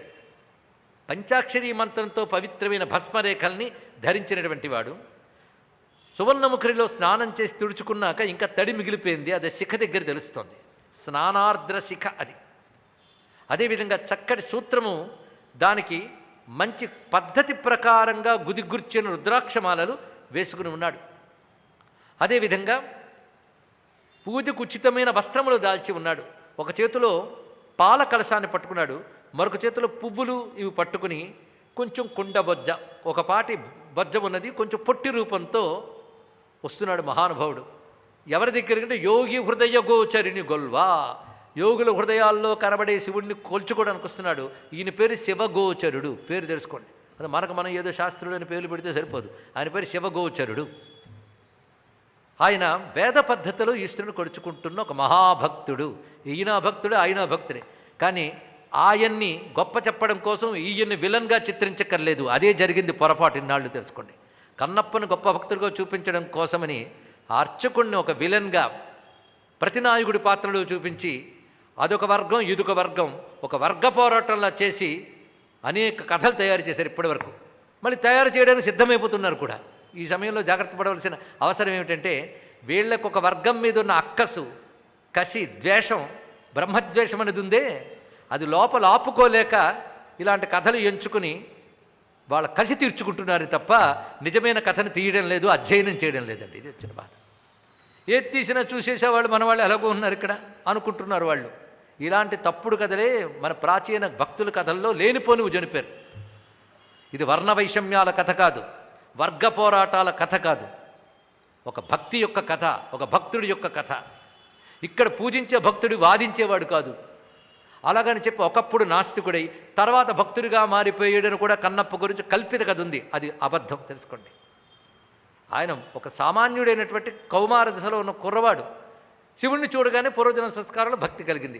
అంతకని ముందు నాస్తిక సభకు అధ్యక్షుడే, తర్వాత ఆస్తిక సభకు అధ్యక్షుడు కాలేదు. ఇది ముందు తెలుసుకోండి. ఇక్కడ అంటే ముందు తప్పులు అలవాటైపోయాయి కదా, ఆ బూజు దులిపి నేను ఒప్పు కదని చెప్పాల్సి వచ్చింది. లేకపోతే ఇదే తప్పేమో అనుకుని భ్రాంతి అలవాటైపోయింది మనకి ఇక్కడ. కనుక ఆయనకు అప్పటికప్పుడు శివభక్తి కలిగిన వాడు. పైగా శివుడికి ఎలా పూజిస్తే ఏం లాభం? మీరు వేదాలు చెప్పి పూజలు చేయవలసిన అదే గొప్ప పూజ, నేను ఎంగిలి మాసం ఇచ్చేది గొప్ప పూజ అని వాదించలేదు. అది కూడా తెలుసుకోండి ఇక్కడ. అలాగే ఈ పూజించేవాడికి ఎవరు ఆ పూజ చేస్తున్నారో ఆయనకు తెలియదు. ఆయన అమాయకుడు, తన పద్ధతులు తాను పూజ చేసుకుంటూ వెళ్తున్నాడు. ఇది తెలుసుకోవాలి. ఏమంటే సాధారణంగా ఒకటి ఆలోచిద్దాం. మనకు ఒక భోజనం అలవాటయ్యి చక్కగా స్నానం చేసి శుభ్రమైన పాత్రలో అన్నం వడ్డించుకుని మనకు కావాల్సిన పదార్థాలు వడ్డించుకుని శుచిగా కూర్చుని టేబుల్ మీదో నేల మీదో తింటాం మానవులేని వాళ్ళు. అది ఎవడో వచ్చి ఏవో చేతులు కూడా కడుక్కోకుండా వచ్చి దుమ్ము పట్టిన చేతులతో అన్నం అలా పడేసుకుని నోట్లో పెట్టుకుంటుంటే ఈ నాజుగ్గా నాగరికంగా తిన్నవాడికి ఏమనిపిస్తుందండి? చెప్పండి, ఏమిటది? అనిపించదు. అంత మాత్రం చేత వర్గవైషమ్యం వర్ణద్వేషం అంటారండి ఎవడైనా? అలా ఒక పద్ధతి అలవాటైనప్పుడు ఆ పద్ధతులు పూజించాలి అని ఒక శాస్త్రం ఉన్నప్పుడు ఆ పద్ధతులు చేస్తారు. అందుకో సదాచారము, ఒక శాస్త్రనిష్ట, ఆ శాస్త్రం చెప్పిన ప్రకారం ఒక పద్ధతిగా పూజ చేయడం, దానికి తగ్గ వస్త్రధారణ, దానికి తగ్గ నియమపాలన చేస్తున్నది భగవత్ కృప కోసం. భగవత్ శక్తిని ఆ ఆలయంలో ప్రోధి చేసి, ప్రోధి చేయబడ్డ శక్తి ద్వారా లోకక్షేమం కలిగించడం కోసం కదా వాడు చేస్తున్నాడు. ఇక్కడ ఆలయంలో నియమంగా భగవంతుడిని సేవిస్తే అక్కడ శక్తి కేంద్రీకృతమై ఆలయ నియమాల ప్రకారం భగవంతుడిని పూజించాలనేది ఆలయం ఏర్పరిచిన పెద్దలే ఆగమశాస్త్రాన్ని ఏర్పరిచారు. అతని దేవుడు అని చెప్పింది వాళ్ళు, ఆ దేవుడిని ఎలా అర్చించాలో చెప్పింది వాళ్ళు. అలా అర్చించడం వల్ల ఆ పవిత్రత వల్ల, నియమపాలన వల్ల అక్కడ దివ్యశక్తి రక్షింపబడి అది సమాజాన్ని, ప్రపంచాన్ని రక్షిస్తుంది. అందుకు వాళ్ళ నియమాన్ని పాటిస్తారే తప్ప అది వైషమ్యం కాదు, అహంకారము కాదు, ద్వేషము కాదు. దాన్ని మన్నిస్తూనే దానిలా జీవించని వాళ్ళు గుడికి వెళ్ళి దండం పెట్టుకుని పుష్పమో ఫలమో ఇచ్చి నమస్కరించి స్వామి అనుగ్రహం పొందుతున్న వాళ్ళు ఎందరో ఉన్నారు. అన్నమాచాలి వెంకటేశ్వరుడు భక్తుడే, కానీ ఆయన ఆలయంలో ప్రవేశించిపోయి వీళ్ళలాగా తాను అర్చన చేయరు, భక్తుడుగానే కొరుచుకున్నాడు. రామదాసు అంతే చేశాడు, త్యాగయ్య అంతే చేశాడు, అవునా కదండి? కనుక అక్కడ జరిగే ఆలయ అర్చనా వ్యవస్థ దాని నియమం దానిదే. కానీ వాళ్ళని మనం ఒక ప్రతినాయకుల్లా చిత్రీకరించి రెండు వర్ణవైషమ్య వర్గవైషమ్యాన్ని చిత్రీకరించాలనుకోవడం కన్నప్ప కథకి ద్రోహం చేసినట్టు తెలుసుకోండి. ఇక్కడ ఇవి తెలియకుండా కథలు కల్పన చేసేసి వాటిలో లేనిపోని మాటలు రాసి సంప్రదాయవాదులందరూ ఇలా ఉంటారు అని ఒక దురభిప్రాయాన్ని ప్రజల్లో కలిగిస్తూ తరతరాలకు వ్యాప్తి చేస్తున్నారు. అవునా లేదా మీరే చెప్పండి. ఎందుకంటే సత్యాన్ని ఆవిష్కరించేటప్పుడు వ్యక్తిగతమైన అభిప్రాయాలు ఉండవు, ఇది తెలుసుకోండి. ఇక్కడ శాస్త్రాన్ని చెప్పడమే తప్ప వ్యక్తిగత అభిప్రాయాలు ఉండవు, వ్యక్తుల్ని ఎత్తి చూపించడము ఉన్నది ఇక్కడ. కానీ ధర్మాన్ని ఎవడైనా వక్రీకరిస్తే ప్రశ్నించాలి గనక ప్రశ్నిస్తున్నాను తెలుసుకోండి. అసలు కథని తెలుసుకోవాలి. ఇక్కడ ఆ కన్నప్ప కథ ఎవరికి తెలియదండి అని కూర్చోవడం కాదు, అసలు కథ తెలుసుకోండి. ఇక్కడ ధూర్జటి గారు కానీ, ఉపమన్యు మహర్షి కానీ, సెక్యులార్ పెరియ పురాణం కానీ వీరందరూ కూడా కన్నప్ప కథను వర్ణించేటప్పుడు యథాతథంగా చెప్పారు. అక్కడ కన్నప్పని తగ్గించలేదు, వీరిని తగ్గించలేదు, ఇద్దరిని రెండు భక్తుల్లా చెప్పాడు. అందుకే నిన్న పాము ఏనుగుల యొక్క పూజా విధానాలకి అన్వయించుకోవాలి. అలాగని కన్నప్పకి ఇలాంటి ఒక పూజ ఉంటుందని కూడా తెలియదు అమాయకుడు. ప్రేమ తప్ప మరేమీ తెలియని వాడైనా భగవంతుడు నిష్కపడమైన ప్రేమకు లొంగిపోయాడు. అంతేగా నాకు శాస్త్రీయంగా పూజించిన అవసరం లేదు, ప్రతివాడు ఎంగిలి నీళ్ళు వేసేస్తే సరిపోతుందని అందరూ బయలుదేరనుకోండి పాపం వస్తుంది. వీడికి ఎంగిలి కాదనే జ్ఞానం ఉంది వీడికి, పాప అది తెలియదు, ఆయనకి అమాయకుడు. అది తెలుసుకోండి. ఇక్కడ అమాయకత్వం ఒకటి ఉంది, అహంకారం లేదు. ఉపాధిగతమైన పొసెసివ్నెస్తో కూడిన అహంకారం కూడా ఆయనకి లేదు. నీ గొప్ప ఏమిటయ్యా అని ప్రశ్నించండి, వీడికో గొప్ప ఉందని అర్థం, అహంకారమే కదా. ఇలాంటి సూక్ష్మాంశములు తెలుసుకోకుండా ప్రాచీన కథలపై తీర్పులు ఇవ్వరాదు. ఒక భక్తి శాస్త్రం తెలియాలి, ఆగమశాస్త్రం తెలియాలి, తెలిస్తే ఈ విషయం మాట్లాడు, లేదో నోరు మూసుకొనుట ఉత్తమము. చిత్రం ఏంటంటే ఏదైనా చేసేటప్పుడు స్టడీ చేసి చేస్తారు. ఒక మెడిసిన్ అయినా, ఒక లా అయినా ఒక చిత్రంలో చూపించాలంటే దానికి తగ్గ రూల్స్ చూసుకుని చూపిస్తారు. కానీ భగవద్ విషయాలు, పురాణ విషయాలు వచ్చేటప్పుడు మాత్రం విచ్చలవిడిగా ఏవి పరిశోధించకుండానే చేస్తున్నారండి. ఇది బాధాకరమైన విషయం. అందుకే భారతాన్ని వక్రీకరణలు చేశారు, రామాయణ వక్రీకరణలు జరిగాయి, భక్తుల కథలు కూడా వక్రీకరణలు జరిగాయి. వీళ్ళు పురాణాల జోలికి వెళ్లకుండా సామాజికమైన పనికిమాన కథలు తీసుకుంటూ బతికితే చాలా బాగుంటుందేమో అని కోరిక తెలుసుకోండి ఇక్కడ. ఎందుకంటే నేను వ్యంగ్యంగా చెప్పలేదు, మీ అందరికీ వాచ్యంగా అర్థమై ఉంటుంది. ఇక్కడ వచ్చిన శివగోచరుడు ఎలా ఉన్నాడో వర్ణించారు. వచ్చి గుడుచొచ్చి ఈశ్వరేశ్వరు నిర్మలంగా మేటికి చారికలయ్యనకట, ఇచ్చటికి ఎంగిలి పుల్లియలేల వచ్చెనొక్కో ఈ దుఃఖమెటువెల నోర్చువాడా. వచ్చి అనుకుంటున్నాడు వచ్చినవాడు, లింగానికి చారికలు కట్టాయి, ఎంగిలి నీరు పడ్డ చారికలు కట్టున్నాయి. అది ఎందువల్ల కలిగిందో తెలియదు, చారికలు మాత్రం కనబడుతున్నాయి. పైగా మాంసం తీసేసిన పుల్లలు, అంటే పుల్లల్లో గుచ్చి తెచ్చాడు ఆ మాంసాన్ని, ఆ పుల్లలు కనబడ్డాయి, అక్కడ దొప్పలు పడున్నాయి. ఇవి చూసి ఇవన్నీ ఎలా వచ్చాయి ఇక్కడికి? ఎందుకంటే ఒక సదాచారం అంటే ఒకటి ఉంటుంది కదా పద్ధతి.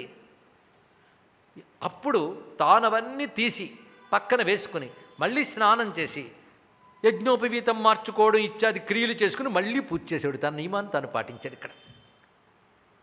అయినా ప్రతిరోజు ఇదే తంతు. ఏదో ఒక రోజు 2 రోజులు అయితే సరిపోయింది, ప్రతిరోజు ఇదే తంతు. ఈయనకి ఆయన కనబడలేదు, ఆయనకి ఈయన కనబడలేదు, పాము ఏనుగులాగే. అప్పుడు ఇంక శివుణ్ణే పట్టుకున్నాడు. ఈయన అంత భక్తుడు, అది అచ్చం తిన్నడు ఎంత మంకు పట్టాడో ఈయన అలాగే పట్టాడు. కులదైవంబని అల్కి పూసి గుడి ముర్గుల్ పెట్టి కైసేయ లోపలికి ఇట్లెంగిలి మంగళంబులకు దొప్పల్రా కథంబేమి. నేనెంత జాగ్రత్త పడి శుభ్రం చేసుకుని వెళితే ఎంగిలి మంగలైన దొప్పలు ఎలా వచ్చాయి? ఎందుకంటే అప్పుడు అరణ్య మధ్యంలో ఆలయం ఉండేది కనుక తాళాలు ఇత్యాదులు ఏవీ లేవు. దీన్ని బట్టి తెలుస్తున్నది. నిర్మలతోయ స్నపనంబొనర్చిన శరీరము ఏటికి నీరువట్టులు గట్టిన్ భవదాత్మశుద్ధికిది కూడుంగా మహాహేయముల్.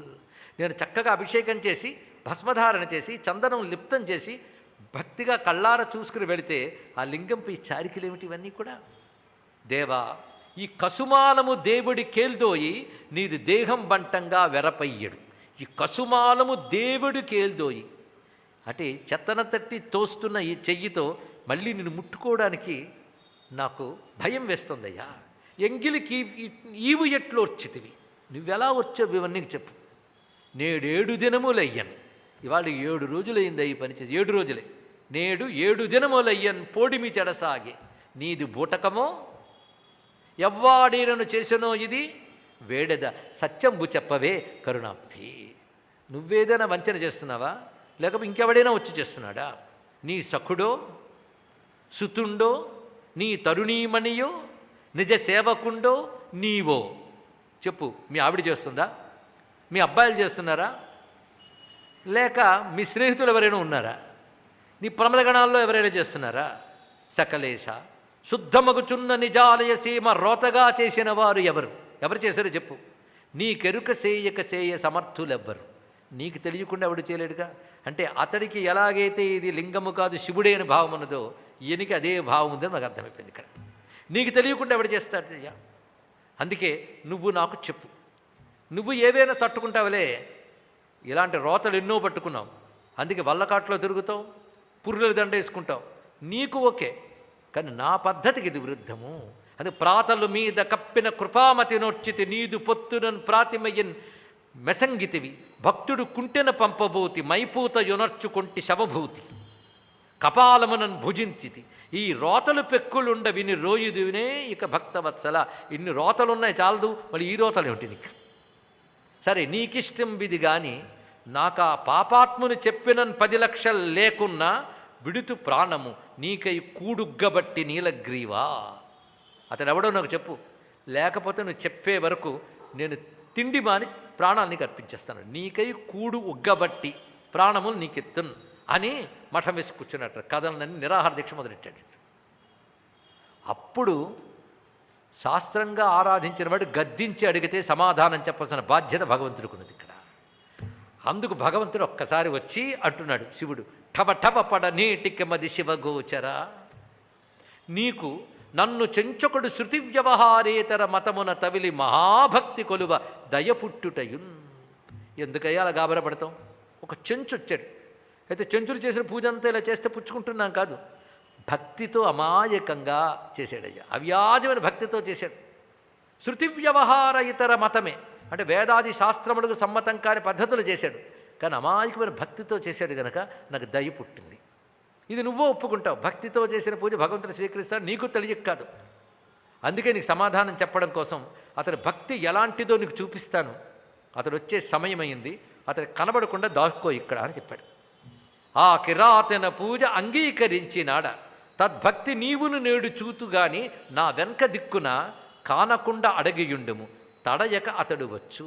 అతడు క్షణం ఆలస్యం చేయకుండా వస్తాడు, లేకపోతే నాకు ఆకలేసి వస్తుందని టైంలో వస్తాడు చూడు అని చెప్పగానే అని మోదించి హరద్విజుండొదగా. ఆ శైవ పద్ధతి ప్రకారం ఆరాధించుకునే బ్రాహ్మణోత్తముడు అంటే వేద శాస్త్ర పద్ధతి ప్రకారం జీవించేవాడిని బ్రాహ్మణుడు అంటారు. అది తెలుసుకోవాలి ఇక్కడ.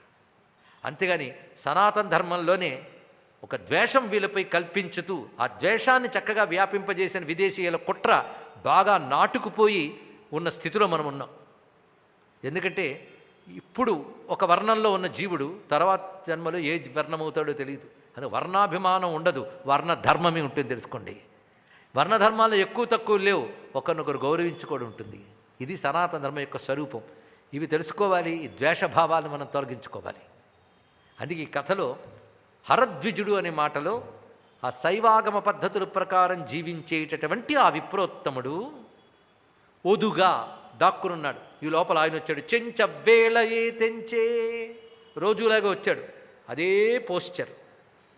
అక్కడ విల్లొక చంక అంపపుది వీపున దొప్పలు కేలుదోయు పుక్కిళ్ళ పవిత్ర కాంచనముఖీ జలమొప్పగ తెచ్చి ఏం చేశాడంటే, పావన నిర్మాల్యము చెప్పుగాలగొనిపోవందోచి, ఆ ముందు వేసినవన్నీ స్వామి మీద ఉన్నాయి కదా, వాటి చెప్పుగాలతో పక్క తోశాడు. గండూష జీవనసేకం వనరించి అంగిల్యుడితో అభిషేకం చేశాడు. త్రోవల్ కాచి తానేసి కాల్చిన కోలామిష ఖండములు తనకు భక్షింపంగా అందించిన 8వ రోజు మీల్స్ అండి. 7 రోజులు అయిపోయింది. 8వ రోజు తినమని ఇస్తే ఆ రోజు ఆయన తినలేదు. తినకున్న ఏమకో అని అనుమానము పొంద అభవుడు. ఎందుకు తినట్లేదా అని చూస్తుంటే ఆ శివుడు అలా ఉన్నాడు. ఆయన కంటి నుంచి నీరు కారుతున్నది. అది చూశాడు. కనుదమ్మి క్రమ్మి పొటపొట చినికన్ కన్నీరు శబరు చిత్తం బరయం. ఆయన చిత్తం తెలుసుకోవాలని ఆ పని చేశాడు. దానితో అతడి మనస్సు కదిలిపోయింది. స్వామికి ఏదో అయ్యింది కంటికి. కొకమరి కించిత్ వికచారుణ పద్మపత్ర వీధి విగళన్ మకరంద ధారగతి తన ముకిలిత నేత్రమున బాష్పములు ఘనమైనన్. అరమొచ్చిన కళ్ళతో ఉన్నాయి. ఒక కంటిలోంచి నీరు వస్తుంది. అది చూసి అందునుకు తందెనందనుడు ఆందోళమునుంది. అప్పుడు అనుకున్నాడు, కంటినంటిన నొప్పిని పంది కరకుట్లు తినడు, ఇక సందేయమేమిటికి. ఓహో, కంటికి నొప్పి వచ్చిందని ఇవాళ తినడం లేదు. అందుకే మందు సమకూర్చదగున్, ఈయన మందు వేయాలనుకున్నాడు. పైగా అడవుల్లో ఉన్నాడు కనుక ఇలాంటి వచ్చినప్పుడు వాళ్ళు ఏ ఏ పద్ధతులు చేస్తారో చిన్నప్పటి నుంచి చూశాడు. అవన్నీ చేయడం మొదలుపెట్టాడు. కోకపొట్లం బావి కొననూది ఎత్తుచు. కోకపొట్లం, ఎంత చక్కని మాట. కోక అంటే వస్త్రం. వస్త్రాన్ని పొట్లంలా చేసి ఉప్పు నూది ఇలా చేతికి రాసి పెట్టాడు. కోకపొట్లం బావి కొననూది ఎత్తుచు కవనోష్ణ కర్భ భాగమునగాచి. ఆ చేతిని ఇలా చేతి మీద రాసి వేడెక్కేక పెట్టడం, అదొక ప్రక్రియ. నెత్తి తంగేడాకు మెత్తి తద్రసమిడి పంటి నీరున నూరి పట్టు పెట్టి తెల్ల దింటెన పువ్వు తెచ్చి తద్రసమిడి. ఆటవిక వైద్యాలు ఇవన్నీ. కలిసె పువ్వులు తెచ్చి నలచి పిడిచి పేరిన నెయ్యి పెట్టి పెరుగువత్తులు వైచి. అంతేకాదు, అప్పుడే అక్కడున్న పల్లె దగ్గరికి వెళ్ళి స్త్రీలని, అమ్మలైన స్త్రీలను బతివారి చనుబాలు తెచ్చాడు. కంట్లో అలాంటి వస్తే చనుబాలు వేయడం కూడా వైద్యం ఉంది. అదే చనుబాలతో రాచి విన్న మందులు తాసరి కన్న మందులు అడిగి తెచ్చిన మందులు అడవి మందులు ఎన్ని చేసిన మానక. ఎన్ని చేసినా తగ్గలేదు సరిగ్గా కొంతసేపటికి కన్ను తొడిబడి నెత్తురు కారుటయును. ముందు నీరు మాత్రమే కారింది, ఇప్పుడు నెత్తురు కారడం మొదలెట్టింది. ఇంకా ఏడుపు వస్తుంది దీనికి. ఏడుపు వచ్చి అనుకుంటున్నాడు, మాటి మాటికి చేసిన మందులెల్లా చల్లబో వెళ్ళి గలిసిన చింతపండు నీట వ్రాసిన వ్రాలునై. నదిలో కలిపిన చింతపండు నీటి మీద పెట్టిన సంతకంలాగా చేసిన వైద్యం వ్యర్థమైంది అనుకున్నాడు. అప్పటి సామెతలవి. అప్పుడు ఆలోచిస్తున్నాడు, ఏం చేస్తే తగ్గుతుందా అని. ఒక మాట గుర్తొచ్చింది వెంటనే. వాళ్ళ ఊళ్ళో అనుకునేది, వేకి వెచ్చయైన వెచ్చన మందులగా అది మాను. వేడి చేస్తే వేడే మందు. ఉష్ణం ఉష్ణేని శీతలం అని సంస్కృతం అంటారు. అక్కడ అన్నమాట, వేకి వెచ్చయైన వెచ్చని మందుల కాదెమాను. వెచ్చ చేస్తే వెచ్చని మందులు కనుక కంటికి కన్నే మందు అని తోచిందిట. మొట్టమొదటి ఐ ట్రాన్స్ప్లాంటేషన్ చేస్తున్నాడండి ఇక్కడ. కంటికి కన్నే మందు అని తెలుసుకున్నవాడే, కంటికింక కంటి కంటె మందు కలదె ముక్కంటికి కంటి ననుచుబోయి గదయబోయి. ఇంకా ఆనందం దొరికిపోయింది కదా ఒక ఉపాయం అని. ఏ ఉపాయం దొరకకపోతే బాధ, ఉపాయం దొరికితే ఆనందం. కానీ ఏ కన్ను ఇస్తాడు? ఎవరినైనా నీ కన్ను ఇవ్వరా అని అడుగుతాడా, లేకపోతే జంతువు కన్ను పీకుతాడా? ఇంకా ముందు వెనక ఆలోచించకుండా తన కన్ను ఇవ్వబోయాడు. ఇవ్వబోవడం ఏంటి, ఇచ్చాడు. ఎలా ఇచ్చాడు చెప్తున్నారు. ప్రాణము పోవునో తనువు భంగమునందును నాక తూనికాబాణము జిర్రునం దిగిచి భల్లముఖాగ్రము రక్తపద్మ దృక్కోణము చేర్చి ఒక గ్రుడ్డు వడింపెకలించి శోణిత ద్రోణికయైన దైవత శిరోమణి కంట నమర్చనంతటన్. ఈ పద్యం చదువుతుంటే కనబడే దృశ్యం ఏ చలనచిత్రకారుడు కూడా తీయలేడండి. అంత అందంగా వర్ణించారు దుర్జటి గారు. ఆ తీసేటప్పుడు ప్రాణం పోతుందో శరీరం వికలాంగమవుతుందన్న ఆలోచన కూడా రాలేదు అతడికి. ప్రాణము పోవునో తనువు భంగమునందన నాక తూనికాబాణము జిర్రునం దిగిచి. ఆ అమ్ముల పొదిలో ఉన్న బాణాన్ని మహావేగంగా లాగాడు. అంటే తొందరగా చికిత్స చేసేయాలి. అలాగి భల్ల ముఖాగ్రము, ఆ బాణం యొక్క కొన రక్తపద్మ దృక్కోవడము చేర్చి ఎర్రజేరులో కలిగిన తన కంటి కొన దగ్గర పెట్టి గుర్చి, అలా చేర్చి గుర్చి ఒక గ్రుడ్డు వడిని పెకలించి తీసుకొచ్చి శోణిత ద్రోణికయైన దైవత శిరోమణి కంట నమర్చే, రక్తం కారుతున్న శివుడి కంటి దగ్గర ఈ కంటిని పెట్టాడు. పెట్టగానే చాలా అందంగా తయారైంది ఆ కన్ను. చూశాడు, ఆహా అంటే ట్రీట్మెంట్ సక్సెస్ అయింది, విజయవంతమైంది. మున్నిటి కంటి కంటె కడు మోహనమై తన కన్ను వచ్చెనన్. ఇది బాగుంది, మునుపటి కంటి కంటే బాగుంది ఈ కన్ను, భక్తుడిచ్చిన కన్ను కదా, అందం ఎక్కువ. వెంటనే సంతోషించదుగా శివుడు, మంచి కన్ను ఇచ్చాడని రెండవ కంటి నుంచి మళ్ళీ మొదలైంది నెత్తురు. వెంటనే బాధ కలిగింది. బాధ కలగగానే కొంచెం ధైర్యం కలిగింది. మొదటి దానికి కన్ను పెడితే కన్ను వచ్చిందిగా, రెండవ దానికి పెడదాం అనుకున్నాడు. అనుకుని మళ్ళీ బాణం తీయబోతూ డౌట్ వచ్చింది. మళ్ళీ రెండో కన్నుకు కూడా కన్ను పెడతా, కానీ మొదటి దానికి పెడితే రెండో కంటికి నీరు వచ్చింది, మళ్ళీ నెత్తురు వచ్చింది. రెండో కన్ను పెడితే మూడో కంటి నుంచి వస్తే మూడో కన్ను ఏమిస్తానయ్యా నీకు? ముందే దానికి ప్రిపేర్ అవుతున్నాడు. లాలాటలోచనంబున కీలాలము దొరగనేని కేవల భక్తిని కీలించి మనోదృష్టికి మూలమగు ప్రాణములు నీకిత్తున్. తర్వాత దాన్ని రెడీ పెట్టుకున్నాడు.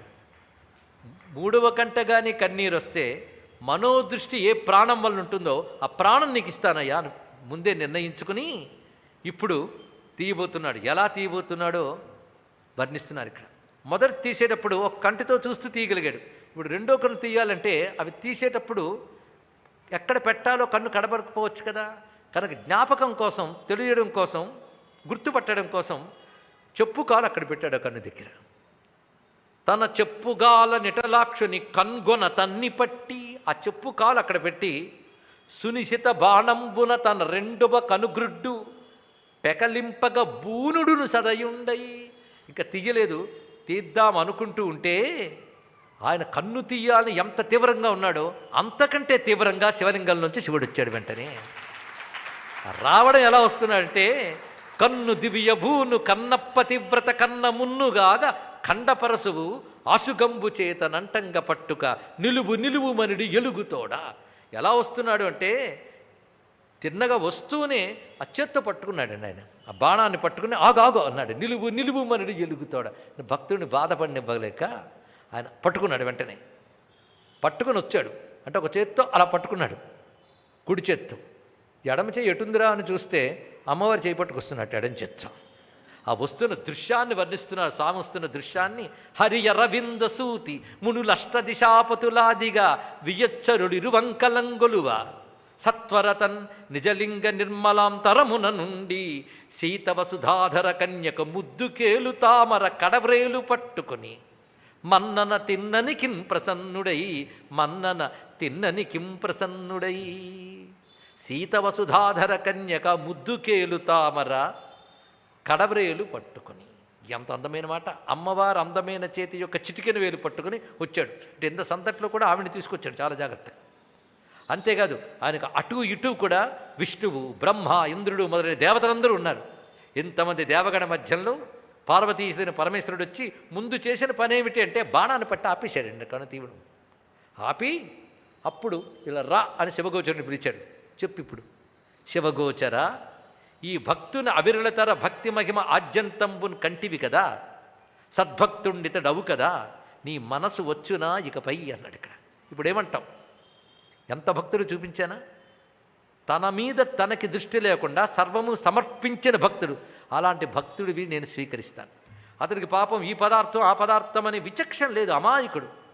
అతను అర్పణ భావం తప్ప ఆశించే భావం అతని దగ్గర లేదు సుమా. ఇటువంటి అవ్యాజమైన పరాభక్తి కలిగిన వాడితడు. ఇప్పుడు ఏమంటాం? అనగానే రెండు చేతులు దోయిలించి సాష్టాంగం చేసి శివగోచరుడు కళ్ళ నీళ్లు వచ్చేసాయి. ఎటువంటి భక్తుడితడు నమస్కారం చేశాడు. మళ్ళీ చక్కటి నేత్రములతో అతడు శోభిల్లుతూ ఉంటే అప్పుడు వాళ్ళిద్దరినీ చూసి, ఇద్దరు మీ మీ పద్ధతుల్లో గొప్ప భక్తి కలిగి ఉన్నారు, నీది అటువంటి అఖండ భక్తియే, నీ పద్ధతులు నువ్వు సేవించావు. పద్ధతి తెలియని అమాయకుడు అఖండ భక్తితో నన్ను సేవించాడు, మీకేం కావాలో కోరుకోండి అన్నాడు. శివ దర్శనంతో తిన్నడి జ్ఞానం ఒక స్థాయి గడిపోయింది. ఇద్దరూ కలిసి స్వామికి నమస్కారం చేస్తున్నారు. ఇప్పుడు మీ పూర్ణంబగు దివ్యతేజము, ఏం కావాలో నువ్వు అడిగేవే, మీకే వరము అని అడుగు. ఏ వరము ఇంపు నిన్ను చూసాక మరొకటిది గొప్పది అనిపించదయ్యా అన్నాడు. ఇది తెలుసుకోవాల్సింది ఇక్కడ. ఎందుకంటే సత్యం తెలిసాక మిచ్చినవడైనా కోరుకుంటాడా? ఎండమావి అని తెలిసిన తర్వాత చేతుకొచ్చిన అమృతాన్ని ఎవడైనా వదులుకుంటాడా? అది ఎండమావిని తెలిసిపోయాక దాని ఇంకా వెంట పరిగెత్తడు. ఎండమావని తెలిసిన తర్వాత దాని వెంట పరిగెత్తకుండా చేతికొచ్చిన అమృతాన్ని ఎలా పానం చేస్తామో, ఎండమావి వంటి సంసార సుఖములు మాకింక అక్కర్లేదు, చేతికొచ్చిన అమృతం వంటి వాడు నువ్వు. ఎంత రమ్యమైన భావం అండి. అందుకే మీ పూర్ణంబగు దివ్యతేజము జగన్మిథ్యాత్మకత్వ ప్రతిష్టాపారీణత చూపి మమ్ము పొదువన్ చాంచల్య దూరంబులై చూపున్ చిత్తము మిన్నకున్నయవి. గొప్ప మాట చెప్పాడు. మేము చూసింది సత్యస్వరూపమైన నిన్ను. దీన్ని దర్శించాక జగత్తు మిథ్యా అని తెలిసిపోయింది. మిథ్యైన జగత్తు మీద ఇంక మాకు మనస్సు వెళ్ళడం లేదు. మనస్సు మాట కూడా నీ దగ్గర ఆగిపోయాయి. మనస్సు మాట ఎక్కడ ఆగిపోతాయో అదే పరతత్వం. అందుకు చూపున్ చిత్తము మిన్నకున్నయవి అచ్చోబాస దేహంబుపై తీపున్ చీకటి. ఈ దేహం మీద తీపి పోయింది, చీకటి పోయింది అన్నాడు. ఎంత చక్కని మాట. దేహం మీద తీపి అంటే మోహం, చీకటి అంటే అజ్ఞానం. ఈ రెండు పోయాయి. ఇంతకంటే పరమేది ఇట్లు మన్నింపవే. ఇంకేం కావాలయ్యా? ఇది ఉంటే చాలన్నాడు. ఇంకేం అడగలేదు. అనగానే పరమేశ్వరుడు వెంటనే సంతోషించి శివమయమైన పూర్ణ చిద్గగనములో, ఆయన అసలు చిద్గగన స్వరూపుడు, ఆకాశవత్ సర్వగత సుసూక్ష్మ అన్నట్లుగా ఆకాశానికి కూడా ఆధారమే సర్వవ్యాపకమైన పరంజ్యోతే పరమేశ్వరుడు. ఆ పరంజ్యోతి స్వరూపాన్ని చూపించి వారు ఉభయుల్ని తనలో ఐక్యం చేసుకున్నాడు పరమేశ్వరుడు. ఇది అసలు కథ అండి. కన్నప్ప కథ అంటే ఇది. తిన్నడు కన్ను అప్పగించి కన్నప్ప అయ్యాడు. శివగోచరుడు ముక్తి పొందాడు, ఈయన ముక్తి పొందాడు. ఇక్కడెక్కడ పోరాటం ఉందా? కక్షలున్నాయా? అంతేగాని ఆయన తాడుతో కట్టేసి కన్నప్పని అధికారం చేతిలో దగ్గర కొట్టించి ఈ లేనిపోని వ్యవహారాలేవీ కథలో లేవు. అమాయకమైన అందమైన కేవల శుద్ధభక్తిని చూపించే రమ్యమైన సాత్వికమైన కథ అండి ఇది. ఇలా అనుగ్రహించాడు. అప్పుడు నుంచి కన్నప్పని కొలుచుకోవడం అక్కడ ప్రధానంగా ఉన్నదయ్యా. నేటికి కన్నప్ప కొండ అని ప్రసిద్ధి చెందిన ఒక కొండ ఉన్నది. కన్నప్పకి ప్రథమ పూజ. కొండ మీద పూజ చేయడమే కాదు, గర్భగుళ్ళ స్వామి ఉంటే అంతరాలయంలో కన్నప్ప ఉంటాడు విగ్రహం. ఆయన పూజిస్తారు. ఈ కన్నప్పని స్తుతిస్తూ ఒక స్తోత్రం ఉంది. కన్నప్ప నామాలు ఉన్నాయి. కన్నప్ప అష్టోత్తర శతనామాలు ఉన్నాయి. ఇప్పుడు చెప్పండి సనాతన ధర్మం ఏమిటో. నందనార్ని నయనార్లో ఒకరుగా పూజించారు, కన్నప్పని పూజించారు. మొత్తం 64 భక్తుల్లో ఎంతమంది సామాన్యులు కడజాతి వాళ్ళు ఉన్నారు, అలాగే ఆళ్వారుల్లోనూ ఉన్నారు. ఇది సనాతన ధర్మం అంటే తెలుసుకోండి. ఇక్కడ ఒక్కసారి వాళ్ళు చదివే కన్నప్ప శ్లోకం చదువుకుందాం. నీలం నల్లని కాంతితో ఉన్నవాడు, నాథ నిషాధ రాజతనయం శంభుప్రియం శాంభవం శైవారాధన తత్పరం కుసుమధృక్శీర్షం. పైన పువ్వులు పెట్టుకుంటాడు అలంకారంగా ఆయన. ఎవడు? కన్నప్ప.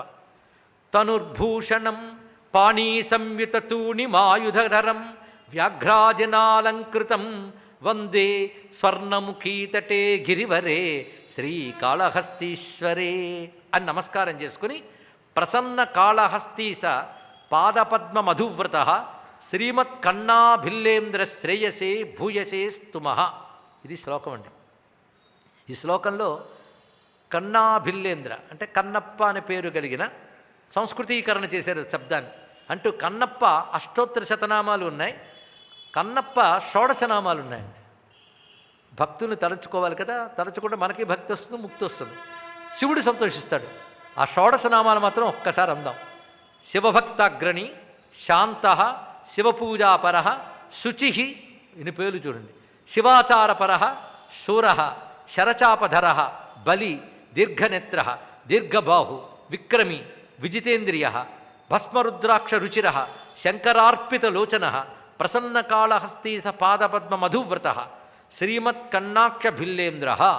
ఇది భక్తకన్నప్ప షోడశనామావళి సంపూర్ణ అని ఇప్పటికీ చెబుతారు. అలాంటి కన్నప్పకు మనం నమస్కారం చేసుకుంటున్నాం. ఎంత రమ్యమైన కథ.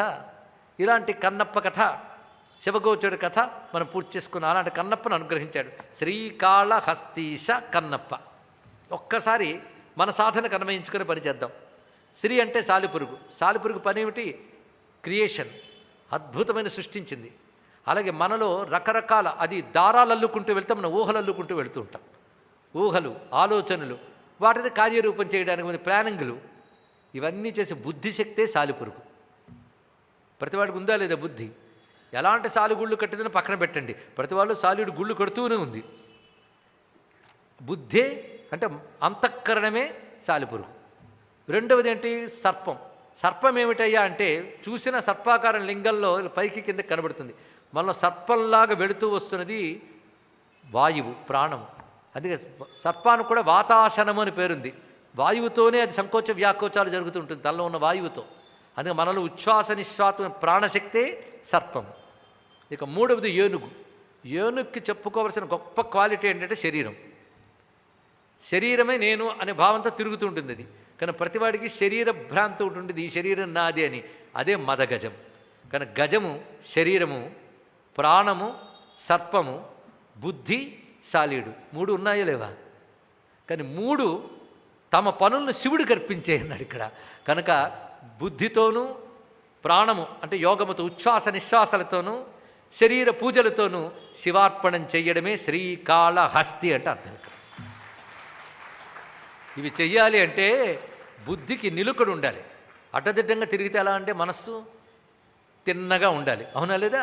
కనుక బుద్ధికి తిన్నదనం ఉండాలి, అదే తిన్నడు అన్నారు. సంస్కృతంలో ఏం పేరు? ధీర. ధీర సమర్చిత అని లలితా సహస్రం చదవలేదు? కశ్చిత్ ధీర ప్రత్యేగాత్మానమేక్షతను ఉపనిషత్తు చెప్తోంది. ధీరుడు అంటే మనోవికారములు లేనివాడు అని అర్థం. తిన్నడు అనే మాటకి ఇది అర్థం అండి. అందుకే ఉపమన్యువు ఆయనకి అదే పేరు పెట్టాడు. కనుక మన భక్తి ఎలా ఉండాలి? తిన్నగా ఉండాలి. అంటే కొంత దేవుడి వైపు, కొంత ప్రపంచ వైపు అంటే అప్పుడే తిన్నదనం పోయింది. సూటిగా ఇటు అటు చెదరని ఏకాగ్రతతో కూడిన భక్తే తిన్నడు. ఆ భక్తితో ఏం చేయాలి? కన్ను అప్పగించాలి. అబ్బో ఇప్పుడు కళ్ళు తీయలేమండి. కన్ను అప్పగించడం అంటే, కన్ను అంటే దృష్టి. దృష్టిని పరమాత్మయందు నిలపడమే కన్ను అప్పగించుట, అది కన్నప్ప. కనుక భక్తికి రెండు లక్షణాలు ఉండాలి: తిన్నదనము, కన్ను అప్పగించడము. అంటే ఏకాగ్రతతో కూడిన ధ్యానమే తిన్నడు కన్నప్ప. అంటే ఈ కథ జరగలేదని కాదు, మనలో జరగవలసిన కథ ఇది. కనుక శ్రీకాళహస్తి కన్నప్ప. ఈ కథని ఈ విధంగా అన్వయించుకుని కాళహస్తీశ్వరుని చూస్తే మనం ధన్యులం కామా అండి ఇక్కడ. అయితే ఈ కాళహస్తీశ్వరుడు యోగపరంగా ఈ క్షేత్రస్థానం ఏమిటి, దీని గురించి రహస్య విషయములు శ్రీశైల సంబంధమైన 72 అధ్యాయాల సంస్కృత గ్రంథం చెప్తున్నవి పరిశీలిస్తే, మూలాధారం విరించస్య ప్రథితం కమలాలయం. మూలాధారం కమలాలయమును తిరువారూరు చెప్పబడుతున్నది. ఆ తిరువారూరు మూలాధార స్థానం. అక్కడ అహమేవ త్యాగరాజ, అక్కడ త్యాగరాజ అనే పేరుతో నేను ఉంటాను అన్నాడు. అది కమలాపురం, అది మూలాధార స్థానం. ఇత్యారభ్య స్వాధిష్టాన మణిపూర అనాహత రూపాన్ని జంబుకేశ్వర సోణాచల చిదంబరాణి అన్నాడు ఇక్కడ. కనుక మూలాధారం కమలాలయం అయితే, ఆ తర్వాత చెప్తున్నది అంటే మూలాధారం కమలాలయం ఎలాగో కామాక్షి మందిరానికి కూడా అనుబంధం ఉందండి రెండిటికి. అందుకని పృథ్వీలింగం ఏకాంబరం ఇది చెప్పుకోవచ్చు. తర్వాత చెప్పబడుతున్నది స్వాధిష్టానం. ఈ స్వాధిష్టానం జంబుకేశ్వరం జలలింగం, మణిపూరము శోణాచలం అది అగ్నిలింగం, చిదంబరము చెప్పండి ఆకాశలింగం. ఇక్కడ ఎందుకు అలా జరిగింది? ఇక్కడ వరకు వచ్చినప్పటికల్లా భూమి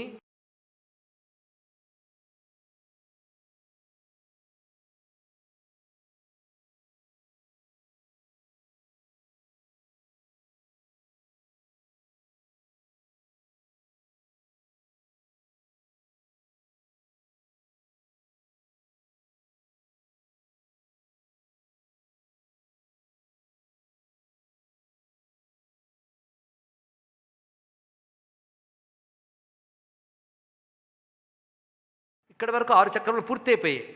కనుక ఇది ప్రధానం. ఇంకా మిగిలింది మనశ్చక్రమే, అది భూమధ్యస్థానం, అది జ్యోతిర్లింగం. 12 జ్యోతిర్లింగాలు జ్యోతిర్లింగ స్థానంలో చెప్పవచ్చు.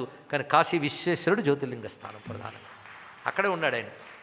మొత్తం 6 పంచభూతలింగాలు లోపలే ఉన్నాయి, 7వది ఇక్కడే ఉంది. 5 కైలాసం ఇక్కడే ఉంది నెత్తి మీద. మొత్తం శివక్షేత్రాలన్నీ ఉన్న క్షేత్రం శరీరమయ్యా అన్నాడు ఇక్కడ. అయితే యోగపరంగా కామగిరి పీఠం, పూర్ణగిరి పీఠం, జాలంధర పీఠం, ఓఢ్యాన పీఠం 4 పీఠాలు ఉంటాయి. అవి భౌతికంగా మీరు చూస్తే కామగిరి పీఠం అంటే కామాక్షి, లేదా ఇందాక చెప్పిన కమలాపురం కామగిరి పీఠం. అలాగే పూర్ణగిరి పీఠం అంటే అనాహత చక్రం, అది హృదయస్థానం. ఓఢ్యాన పీఠం శిరస్థానం, కంఠం జాలంధర స్థానం. కాబట్టి చిదంబరం జాలంధర పీఠం అని చెప్పబడుతుంది యోగశాస్త్రంలో. అమ్మవారు జాలంధర పీఠ సంస్థిత, అది జ్ఞానప్రసూనాంబ జాలంధర పీఠంలో ఉంటుంది.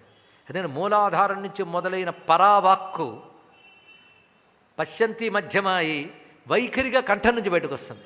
వైఖరి వాక్కు ప్రధానం, అక్కడే పలుకులన్నీ.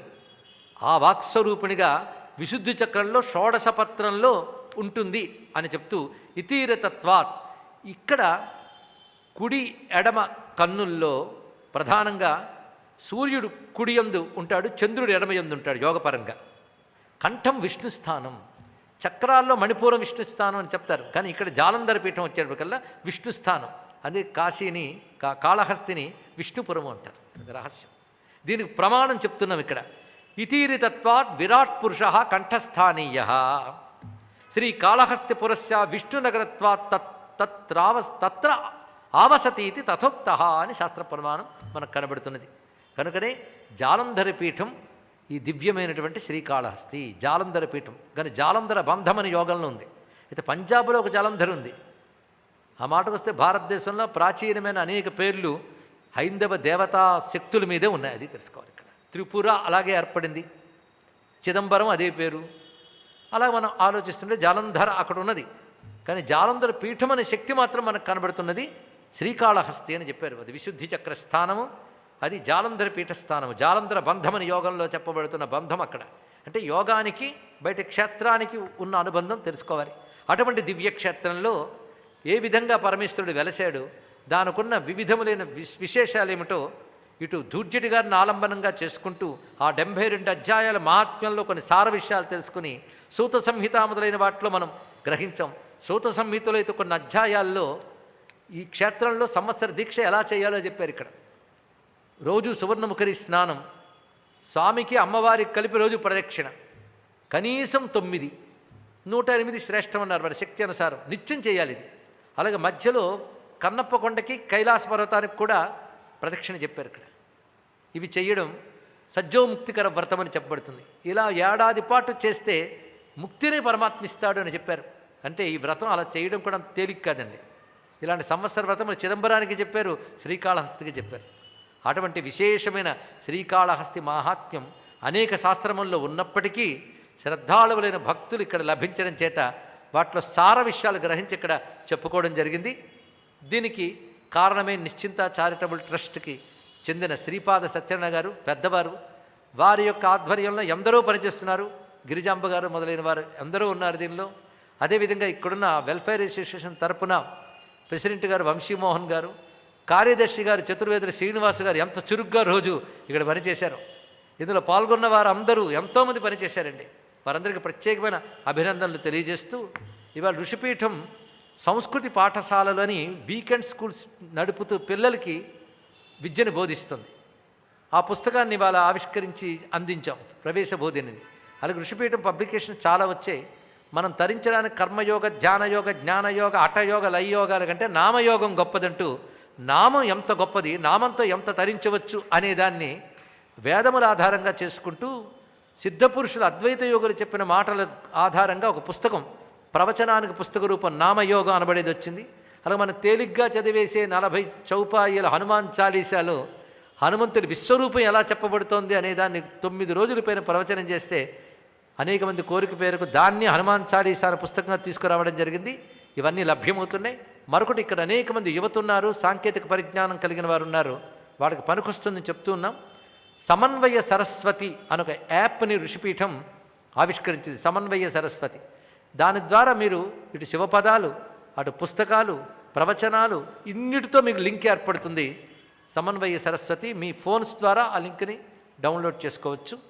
దీనికి కారణమైన వారందరికీ మరొక్కసారి అభినందిస్తూ, ఆఖరి రోజు కనుక మరొక్క పావుగంట మనం దాటాము. సంపూర్ణంగా కాళహస్తి మహాత్మ్యం చెప్పుకున్నట్లే, శ్రీకాళహస్తీశ్వరుని అనుగ్రహం పొందినట్లే. స్వస్తి. ఇంకా చాలామంది భక్తుల కథలు ఉన్నాయి. 2 కన్యలు ముక్తి పొందిన కథ, నత్కీరుడు ముక్తి పొందిన కథ. నత్కీరుడు తమిళ మహాకవి. ఒక పొరపాటు వల్ల శివుని చేత శాపగ్రస్తుడి కుష్ఠవ్యాధి వస్తే కైలాసం చూస్తే పోతుందన్నాడు శివుడు. మధ్యలో కుమారస్వామి సహాయపడి కైలాసం చూస్తే అన్నాడు, అంతే కదా, దక్షిణ కైలాసం చూడు చాలన్నాడు. కాళహస్తిలో ఆయనకు రోగం పోయి శివుడిపై 100 రచనలు చేశాడు ఆయన తమిళంలో. ఆ 100ంటిని ఇద్దరు కన్యలు పారాయణ చేసి శివుడి దగ్గరికి వెళ్ళి ముక్తి పొందిపోయారండి ఇక్కడ.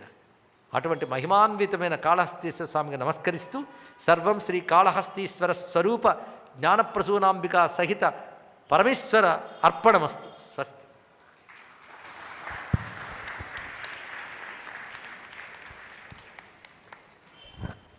షట్